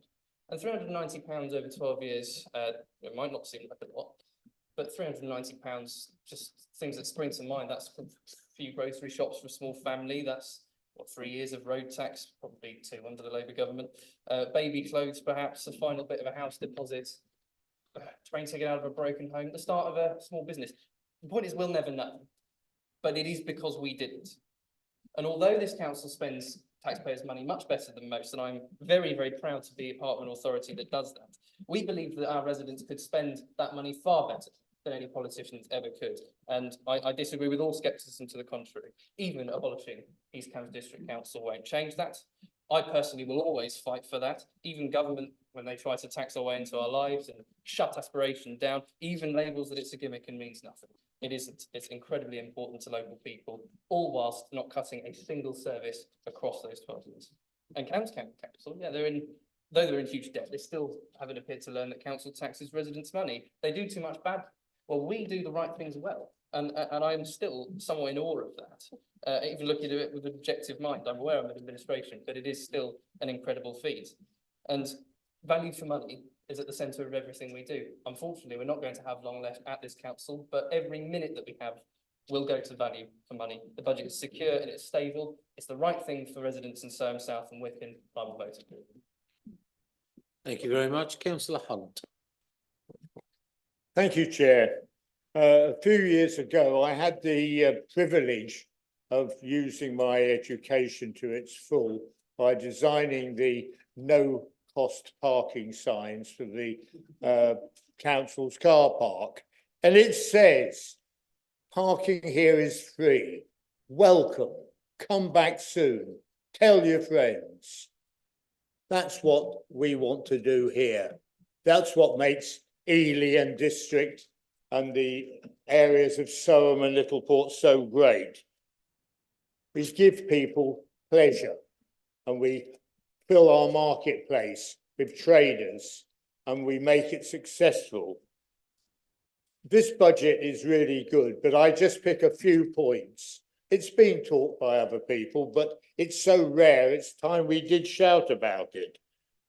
12 years we haven't put the council tax up. And yet the combined authority managed a 200% increase last year.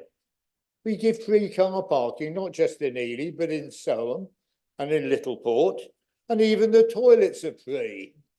And this is why we say welcome. We're not a Stasi-run organisation with traffic wardens patrolling the streets and charging people £90,000 from one parking camera. No, we give people free moorings when they come here on the boat because we say, welcome, come back soon. This is what we want for East Cambs. And I believe this budget allows us to do things like welcome, encouraging people to go to work and park in our commuter car parks, half the price of the station. And we haven't put them up this year. So I will be voting for this imaginative and positive budget that thinks about people, not the Stasi. Thank you, Councillor Inskip. Just a brief contribution. I noticed Councillor Hunt said we haven't put commuter charging up this year. Does he recall how much he put it up last year? Was it 1%, 2%, 3%, 5%? 33%. There was the increase last year. 33%, massively above inflation. That was the charge that you did. You do have car parks. This council does have car parks where it charges people to park. And last year, it put those charges up by 33%. Council Chair, just a point of clarification. We are talking about, if I may say, we're talking, Councillor Inset, about this year's budget, not history. We're going forward, and we're going forward with no increase. Let's keep to the debate, but I would say that we've mentioned enough times that this is 12 years, which is a positive notice. So I think we can use history as much as anybody else. Is there any more debate on the main mode? Yes, Councillor Dupre, please. Thank you, Chair. I'm surprised that someone is seeking to argue that we shouldn't be talking about history. The members opposite couldn't even get geography right, and Councillor Hunt was going on about places that are well outside our district. I oppose the Conservative budget for a whole variety of reasons, but mostly because it misses so many opportunities. It ducks responsibility for tourism and the arts in East Cambridgeshire. It's unambitious for our contribution to improving the local environment. It fails to take the chance to ready ourselves to implement civil parking enforcement, as almost every other council in England has done. It's now 4 years since the members opposite started down the road of their unusual bespoke volunteer arrangement with the police, and nothing has happened, nothing at all, to make our streets any clearer of dangerously parked vehicles in our villages and towns. There's nothing to show for it at all. I'm absolutely astonished that the leader of this council believes that we should ask Cambridgeshire County Council to implement civil parking enforcement over the head of her kicking and screaming administration. And I would like to remind the leader of this council that she turned down an offer of a very considerable grant from Cambridgeshire County Council precisely for this implementation, and she rejected it. Meanwhile, this council persists in its grossly wasteful white elephant crematorium plans, which the vast majority of residents don't want, and which will drag the council into a price war with an established commercial provider that it cannot win. I would like to reassure Councillor Horgan that yes, all these figures, of course, they went to the Section 151 officer. That is the requirement. They went to him and he produced the amendments to our instructions. So please be reassured, Councillor Horgan, on that point. Meanwhile, it has been admitted on several occasions that East Cambridgeshire District Council currently benefits from the failure of successive governments to give a fair funding settlement to local authorities. This council is at the benefiting end of that. And even with that, we're seeing this council just failing to address the real needs and wishes of its community for the kind of facilities and amenities and provision that our local residents tell us they want. It's deeply, deeply disappointing. So I will be voting against this budget for those reasons and a whole lot more. Thank you, councillor Dupre. Councillor Sharp. Thank you, Chair. Just a couple of points. Just picking up on what councillor Dupre has just said, I don't think we are ducking responsibility for the arts. As was said, we will be looking at a proper business case that will come to Finance and Assets Committee and then decide. And all I would remind that in 2015, 2019 and 2023, the members of the public voted for a Conservative administration. Therefore, they do support what we are doing. Thank you.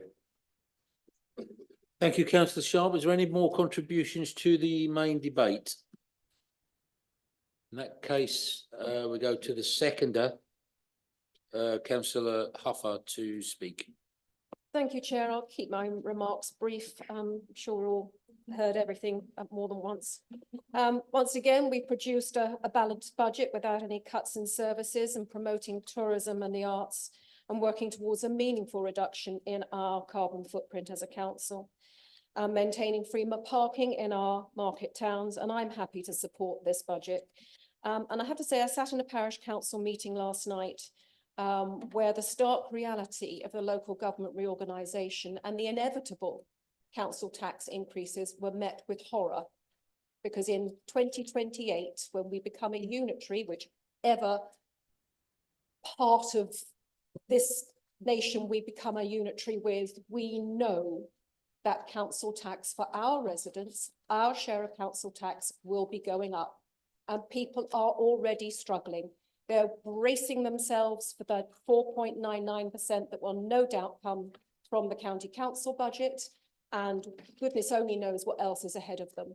Because if the Labour government get their way, they'll be writing blank cheques for these unitaries. And they will be allowing us to, well, I've seen 10%. I think one council actually put in a request for 25% council tax increase. And even Angela Rayner said, I think that's a bit steep, but she allowed 10%. Can you imagine the impact of a 10% across the board increase in every person's budget, that where they've got limited resources and we're asking them for an additional 10% to provide the services we're doing without an increase in 12 years? I'm happy to propose this, second this amendment, this budget. Thank you. We now come to the proposer of the main item. Councillor Bailey. Thank you very much. Councillor Dupre accused the administration of ducking its responsibility for tourism, arts. I mean, I'm delighted for their newfound enthusiasm for tourism and arts, but I haven't noticed it in any budget amendment they've ever put forward. So, you know, if we're ducking it now, they were ducking it then.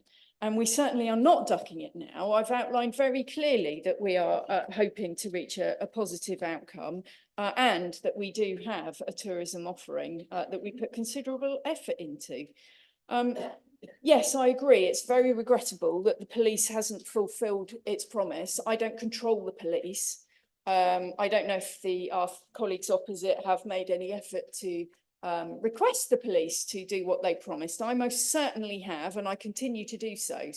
But I cannot make them do it. And you know, Councillor Inskip is exercised about what apparently was last year an increase at the commuter car parks. But again, I didn't see it appearing in their budget amendment. So, you know, you can't have it both ways. If you don't like something that's happening, you should put forward your budget amendment to counteract it. I want to correct something that was said earlier, I think by Councillor Dupre.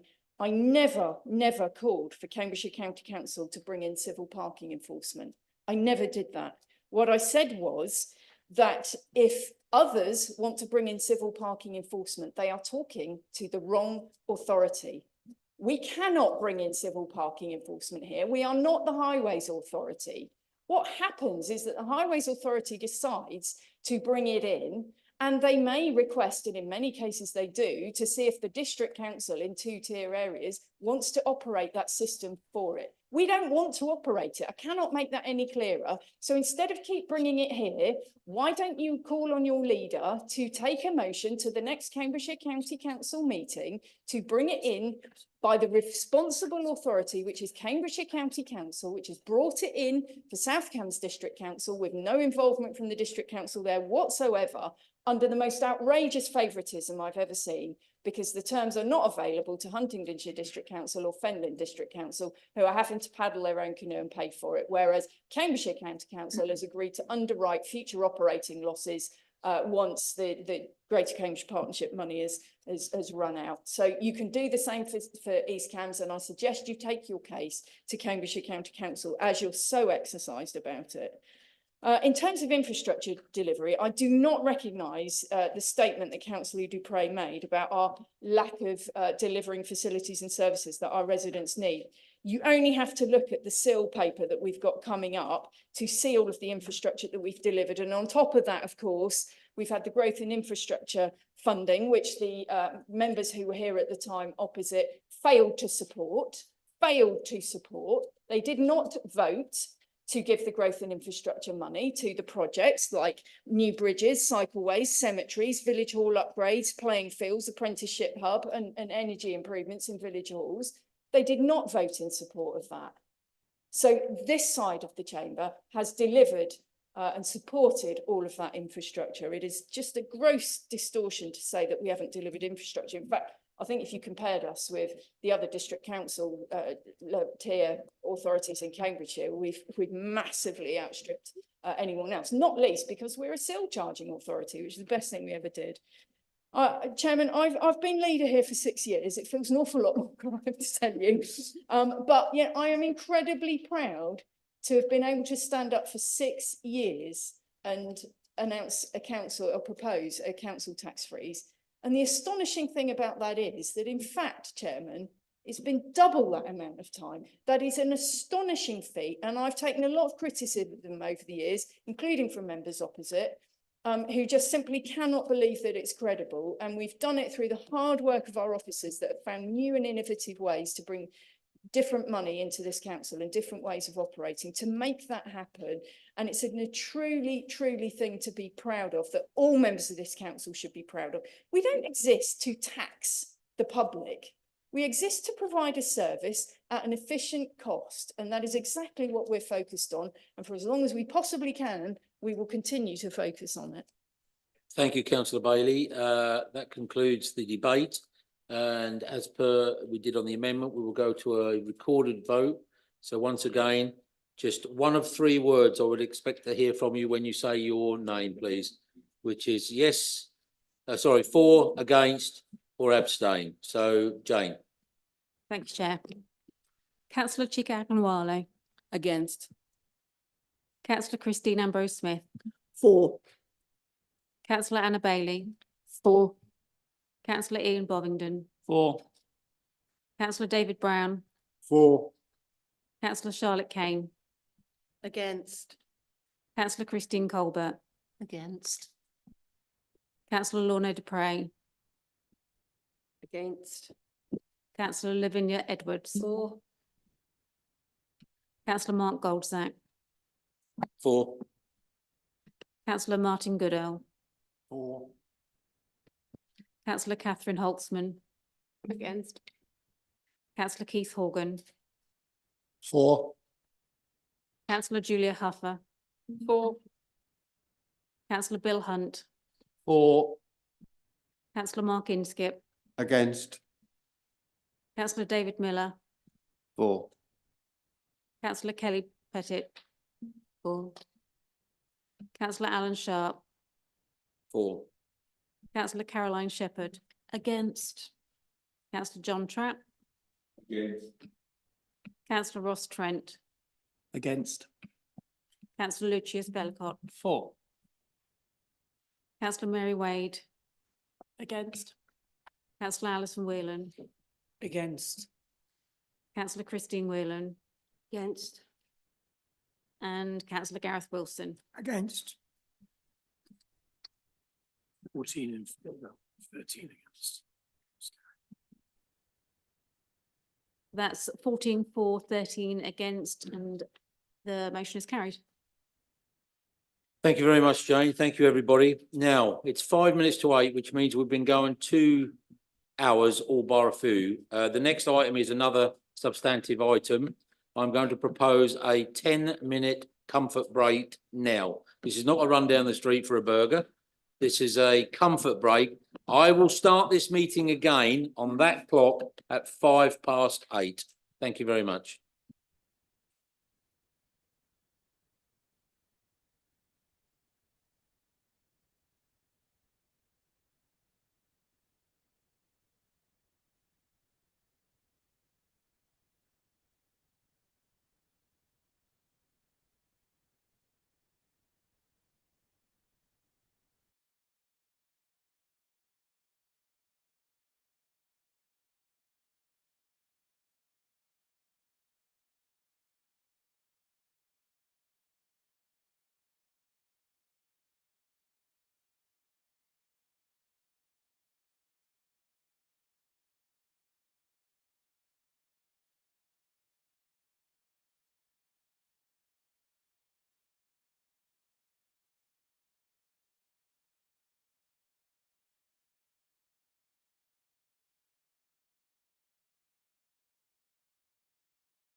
Gentlemen, I make that 5 past. If we can resume our seats, we will start straight away, please. End of debate. Thank you. Okay, so we're at item 14, the community infrastructure levy. And on this paper, I believe, Sally, you're going to introduce it for us. Thank you. Thank you, Chair. The report before you proposes 3 changes to the Community Infrastructure Levy (CIL) governance arrangements. To allocate the unspent CIL balance of just under £11.9 million set out in Table 3 of paragraph 3.9, to update the CIL infrastructure list as per the updated Appendix 2 that was circulated, and to amend the percentage of CIL funding allocated to projects on the CIL infrastructure list as set out in Appendix 3. Thank you. Thank you. And proposal for this, please? Proposing, Chair. Thank you, councillor Bailey, and a seconder, Happy to second, Chair. and reserve your right. I reserve my right. Okay. No, just slightly before you go, we have an amendment on it. I was going to just, okay, so I apologise, councillor Bailey. You're right. You're right. I think I need to raise a procedural issue, don't I? In that, because the impact of the crematorium on the budget that has just been discussed Yes. is also considered within our amendment, I'm going to need to ask whether for this debate we can agree, as happened last year, to suspend Standing Order 20 so that we can discuss the same matter. Okay, it's twice my at the fault that I same went out of order. You're quite right in your assumption, but if we can hear from the proposer of this paper, and then we'll go to that position before we move forward. Okay, thank you, councillor Bailey. Thank you. It'd be nice to be able to speak to my proposal. So I'm delighted to propose the restructure of the CIL list. Frankly speaking, CIL has been the single best thing we ever, apart from freezing council tax for 12 years, it's been the single best thing we ever did as a council. It's generated over 35 million to date to help us deliver very significant infrastructure that supports the growth of our district. 6 million of that has been transferred to town and parish councils for local projects, and the balance, I remind everybody, is to enable the district council to deliver more strategic projects. But notwithstanding this, the council has chosen still to use some of that strategic money on less strategic themes, like district-wide community facilities pot, to further assist with the delivery of local community-based projects. I would also draw attention to the significant number and variety of projects the council has helped to deliver via the separate growth and infrastructure funding, as I mentioned earlier: bridges, cycleways, cemeteries, village hall upgrades, new playing fields, an apprenticeship hub, energy improvements. I could go on. Under this proposal, the council is reprofiling the allocation of funding, and we do need to do this from time to time, Chair, to better reflect timing, need and prioritisation of CIL funds. So much of this is about when projects come forward and are, have deliverability. And this includes immediate top-up of the community facilities pot of £600,000 and a brand new pot for inclusive play and open spaces to bring real meaning and delivery of the cross-party motion that was previously agreed by this council. So I hope everyone will support these changes to facilitate timely delivery of infrastructure across our district. Thank you.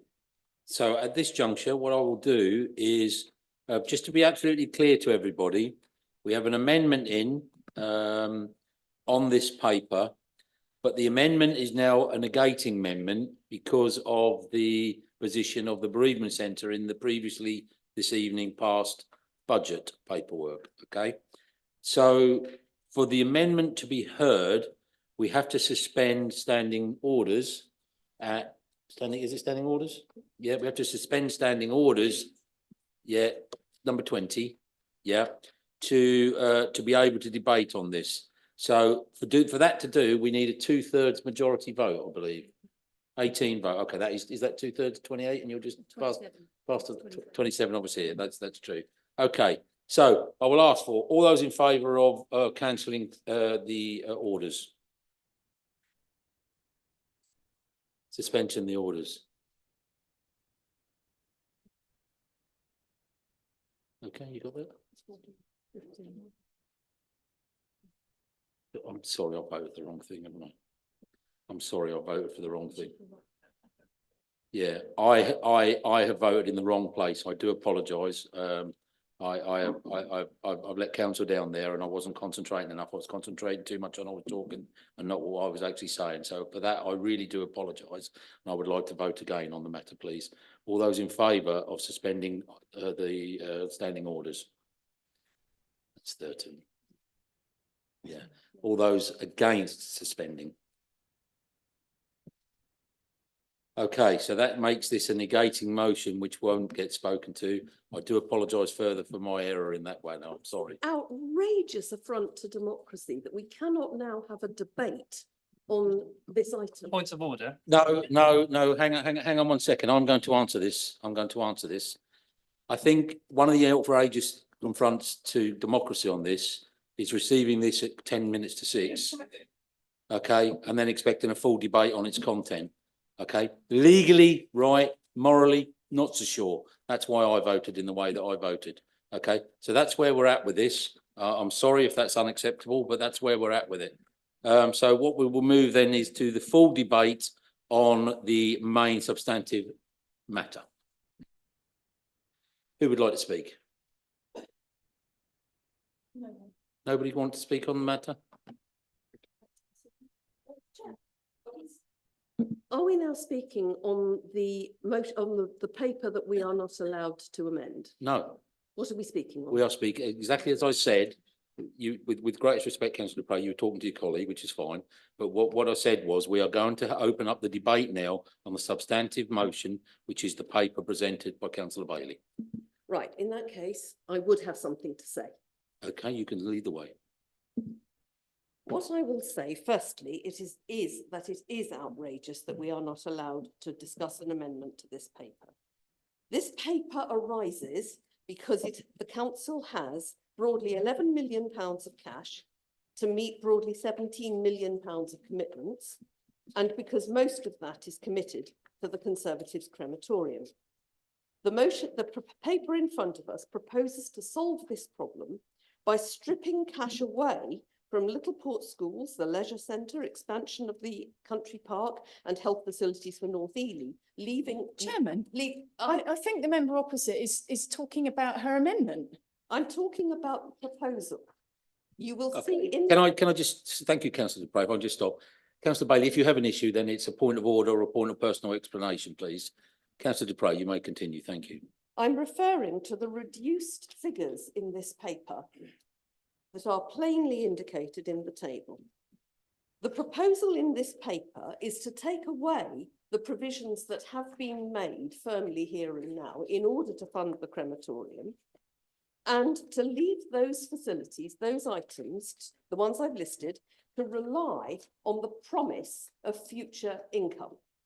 That's what this paper is doing. Our solution would have been different.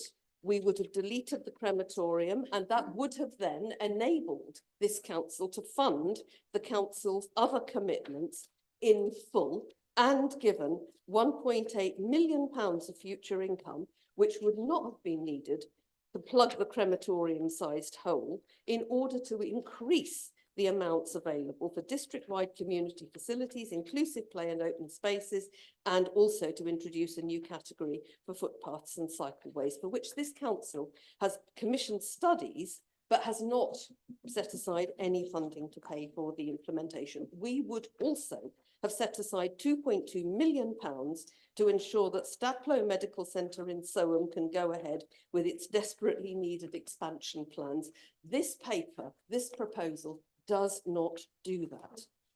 I am desperately angry that this council has so clamped down on its grotesque SIL proposals that it is refusing to allow a debate on an amendment. I encourage... Councillor Dupre, if you can stick to the debate, please. We've had the debate on the amendment. The amendment wasn't voted on to be allowed to debate. So please to debate the main paper. Thank you. It was not allowed to be voted on. Thank you. You have made my I point. apologise. It was allowed to be voted on. It wasn't accepted. No, it wasn't allowed to be voted on. The amendment was not allowed to be put to the vote. Despite that, I therefore encourage all members to vote against this and then to come back with a more sensible proposal which does ensure health provision for the residents of Soham, and puts money into popular things that people want, not into the crematorium. I believe there is a better way. I am appalled that this council is refusing to allow that to be debated. Absolutely appalled. Okay, thank you. Anybody else on the debate? Councillor Kane. I also oppose this reprofiling. It is cutting £1 million from Littleport schools, 1.6 million from District Leisure Centre, 0.4 million from the Ely Country Park expansion, and a whole million from Health Serving North Ely. Now they will say we're not cutting it, we're going to fund it in the future. Prudent budgeting, yes, we'll make up that in the future, we will find some money and we will fund these things. And this is all to pay for the crematorium that nobody wants. So we're not going to allow our SIL money to be spent on providing services to living people to make them healthy and happy, enjoy their lives and have long lives, so that we can spend money on burying them. I mean, that's just awful. We should be putting this money where it was originally intended, into our schools, into our leisure centres, into our health services. And we should be finding the money that Staplow Health Centre needs in Soham. It is quite outrageous that we are cutting that money, but doing it in a way that pretends we're not, because we're saying we will fund it in future. We're just not exactly sure how. It's just outrageous, so I can't vote for this. Thank you, Councillor Kane. Councillor Vellacott, have you next, then Councillor Inskip. Thank you very much, Chair. Well, I would like to start with an exceptionally good cross-party point, which is, of course, that in the new infrastructure list, we have cross-party inclusive place strategy. And I want to thank Councillor Akinwale for her work on that. It's absolutely outrageous of Councillor Kane to suggest that we are prioritising people who are dead. Crematoria and bereavement centres, she's not even listening, I don't know why I'm bothering. Crematoria are not for people who are dead. They are for their grieving families in a beautiful setting to bury their loved ones. And we've had this debate several times. So I'm afraid that I find that disgraceful affront to what we are trying to do. And there are several demands on the health pot, as there always have been, which is a good thing. It is not a statutory responsibility of this council to fund healthcare services, but we do it. And of course, there are other aspects of this list as well. I mean, I think in the context of the local plan situation, we want to encourage more neighbourhood plans so that more SIL percentages go to parishes, even when we're gone, we hope. And it's great that we have so many demands on these projects, and we have so many projects ongoing across the district. So I'm very proud to support the infrastructure list, as well as the allocations and the governance arrangements that come along with it. Thank you, Councillor Inskip. Thank you, Chair. So the £9 million plus cost of the crematorium has a huge consequence on the opportunities for other improvements in the district that could be funded by SIL funds. That's not a new statement. That's a statement that we've, certainly on this side, myself, my colleagues have made a number of times in debates. But it's not tonight, it's no longer a debating point, but we will be making a decision tonight that will have real consequences for our local communities. And that, if we'd have had the debate on the amendment, we could have looked at some of the opportunities as to where that money could have better been used that isn't already on the list. But we can also look, even without that, with the proposal before us, we can look at just the cuts that we're making. Now, we know that the leader of the council is deeply committed to the Meeple crematorium project, but it doesn't mean that all members opposite have to follow their leader. You need to decide for yourselves what is in the best interests of your residents. Now, Councillor Vellacott said it's good to see inclusive play and open spaces on the list. How much have we allocated for that? Can you recall that, Councillor Vellacott?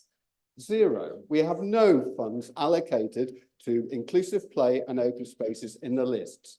The decision we're making tonight is it better to properly fund school improvements in Littleport or to fund the crematorium in Meeple? Is it better to retain the plans for the Ely Country Park extension or to scrap them to fund a crematorium in Meeple? Is it better to retain health services for North Ely or to scrap them for the crematorium?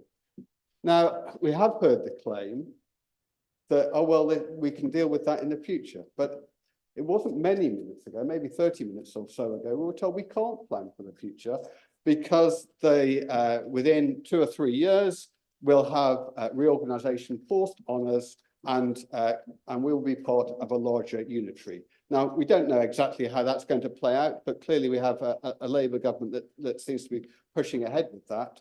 And I agree. East Cambs, it doesn't look like East Cambs in its current form will exist in 2 or 3 years' time. So actually, we won't be in a position in 2 or 3 years' time to put all of this back. Instead, we'll have built a crematorium and we'll almost certainly then be in a larger unitary local authority that already possesses a crematorium. So we'll not only will we be trying to compete with a crematorium in the private sector in Meeple, but we'll have a local authority that has 2 competing crematoriums. What a harebrained scheme that must appear to anybody from outside. We should not be using all of our SIL money to try to prop up the flawed crematorium plans. We should be looking to save those schemes that we've already identified and to look at also funding things like the health centre in Soham. These are the things that our residents want to see, not multiple crematorium across the county all trying to compete with each other. Any more to we have Councillor Colbert, please. Yeah, thank you, Chairman. I think I'm in a very good position to speak on the subject of the crematorium. I think it's a completely daft idea. It's in completely the wrong place. I had the misfortune of having to have my husband cremated a few months ago. I just had to go another 5 miles, I think, to March. It was no great inconvenience to me, nor would it be to any resident. They've got the benefit of a nice golf club next door where people can go afterwards without having to drive up and down the A142, which is notoriously dangerous. I think it's a thoroughly, thoroughly bad idea. Thank you. Thank you for that. Any more partakers in the main debate? Councillor Trapp. Thank you. I think Mark, Councillor Inskip has made most of the points I want to make about the fact that we ought to be thinking about what we can do for the residents now, because saying future to fund means I think some of it will be submerged if we are going to be a unitary authority. So I would love to see actual this money being spread around the whole district, all round, just to promote things like cycle paths, which we've commissioned. We've had plans for this, but no, we don't actually do any of the work themselves because it actually means spending money, and this council just wants to spend money on one big vanity project. Thank you. No more speakers on the main debate. Okay, we'll go to the seconder, which is Councillor Huffer. Thank you, Chair. I'll keep this brief because I think my colleague here is going to blow a gasket if she doesn't get up very shortly.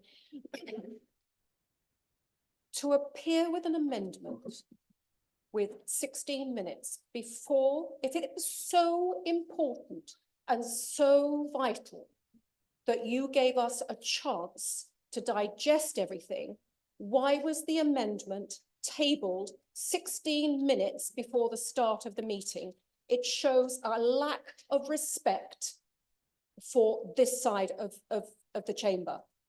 You want us to make decisions based on what you want us to do, but you give us 16 minutes in order to be able to assess it. It's rude. It may be legal, it may be okay in terms of the Constitution, but just because you can do it doesn't mean to say you should do it. If it was so important to your side, give us the time to absorb it, look at it, and see if we can work. But don't expect us to just drop everything because you chose to give us 16 minutes to look at it. And as for the claims about money being taken away, it's nonsense, absolute nonsense. I will now yield to my colleague. Thank you. And back to the proposer of the paper. Thank you, Chairman. I want to offer my true and sincere condolences to Councillor Colbert on her loss. I really do. Chairman, the Lib Dems brought a negating amendment. That means it's unconstitutional. There is no crisis about not debating an unconstitutional amendment. And frankly, the discussion that's just taken place opposite is an absolute debasement of how SIL works. And thank goodness they're not the administration if that's how they're choosing to run things. It's very interesting to see the Liberal Democrats suddenly supporting GP services. It's not long ago that they were literally voting against funds for the Staplow GP practice to build a new surgery in Streatham. So that's how much they support health services in our district. Thank goodness we're the administration and we supported it. Believe it or not, Chairman, Staplow Medical Centre is on the SIL list. It's been on the SIL list since 2015. If we had allocated 2.2 million in 2015, that money would have been sitting in the pot doing absolutely nothing instead of being spent on other infrastructure across our district. And this is the point about how SIL works. It's about the profiling of when the money comes in. It is not about cutting any money from any of the things that we're committed to funding on our SIL list. It's about profiling when the money comes in so that it can be spent. There is absolutely no point in allocating funds on things that are still 5 years away from delivery. But there is every point in saying we are committing to fund that when the time comes. And that's exactly what we did when we put Staplow Medical Centre on our SIL list since 2015. It's a great shame that it's taken this land run by the county council this long to get it to some sort of fruition. We are totally committed to supporting the delivery of the new medical centre in Soham, and we have always said the way that SIL works is that we will fund the gap and up to 33% of the cost. Those are the rules of our SIL for external projects. We haven't yet even had an application to the Finance and Assets Committee. No funding model has yet been received. And of course, it's the development of Soham Eastern Gateway that's the absolute key to unlocking delivery of the medical centre. It is totally dependent on this land to provide the service land, including a new electricity supply cable, which is a significant thing to deliver. Planning permission hasn't even yet been granted. The Section 106 hasn't been signed. Remember as well that the District Council is not the funder of health facilities. That is the responsibility of the government through NHS England. We've chosen to include health facilities on our SIL list, but we're a gap funder and we're the last funder. And we're only up to 1/3 of the project.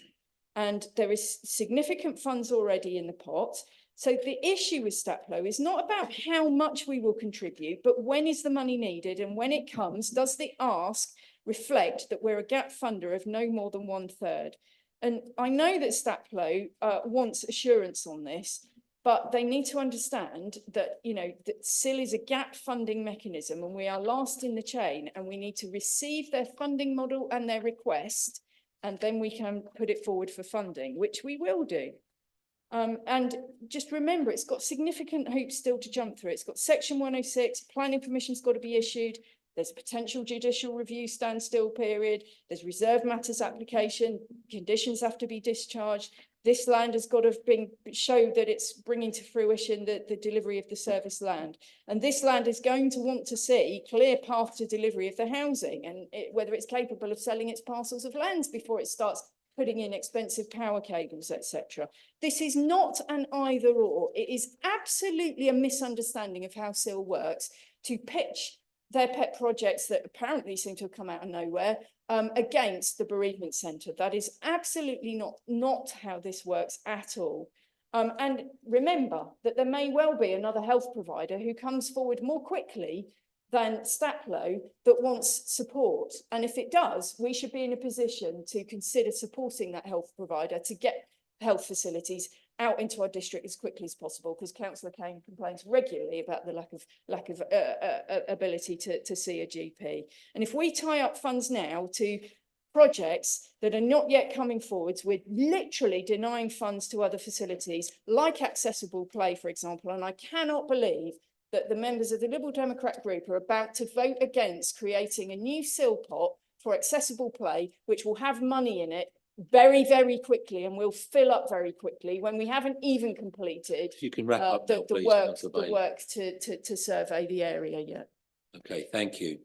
So that concludes the debate on the item. So we're going to move to the vote. I think we can do this by a show of hands. No, Chair, can I ask for a recorded vote, please? Do you have the, Recorded vote, people? all put your hands up, please? Your leaders asked for a recorded vote if you didn't hear. Yeah, okay, so we have the numbers. That's fine. Thank you. So we'll have a recorded vote. Jane, you're working again. Over to you again then, please. Thank you, Chair. Councillor Chika Akinwale. Against. Councillor Christine Ambrose Smith. For. Councillor Anna Bailey. For. Councillor Ian Bovingdon. For. Councillor David Brown. For. Councillor Charlotte Kane. Against. Councillor Christine Colbert. Against. Councillor Lorna Dupre. Against. Councillor Lavinia Edwards. For. Councillor Mark Goldsack. For. Councillor Martin Goodell. For. Councillor Catherine Holtzman. Against. Councillor Keith Horgan. For. Councillor Julia Huffer. For. Councillor Bill Hunt. For. Councillor Mark Inskip. Against. Councillor David Miller. For. Councillor Kelly Pettit. For. Councillor Alan Sharp. For. Councillor Caroline Shepherd. Against. Councillor John Trapp. Against. Councillor Ross Trent. Against. Councillor Lucius Bellicott. For. Councillor Mary Wade. Against. Councillor Alison Whelan. Against. Councillor Christine Whelan. Against. And Councillor Gareth Wilson. Against.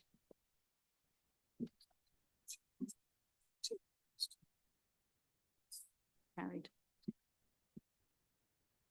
14 for, 13 against, motion carried. Okay, thank you very much. We move on to item 15 on the agenda. My proposal here is to cover the whole lot in one go and ask if anybody has any questions of the representatives of the council that are on the Cambridge and Peterborough Combined Authority, and it's in these minutes. Has anybody got any questions to add? No? Well, I would like to thank you for a long meeting tonight and for your attention and your debates all the way through. Thank you very much and enjoy the rest of the evening. Thank you.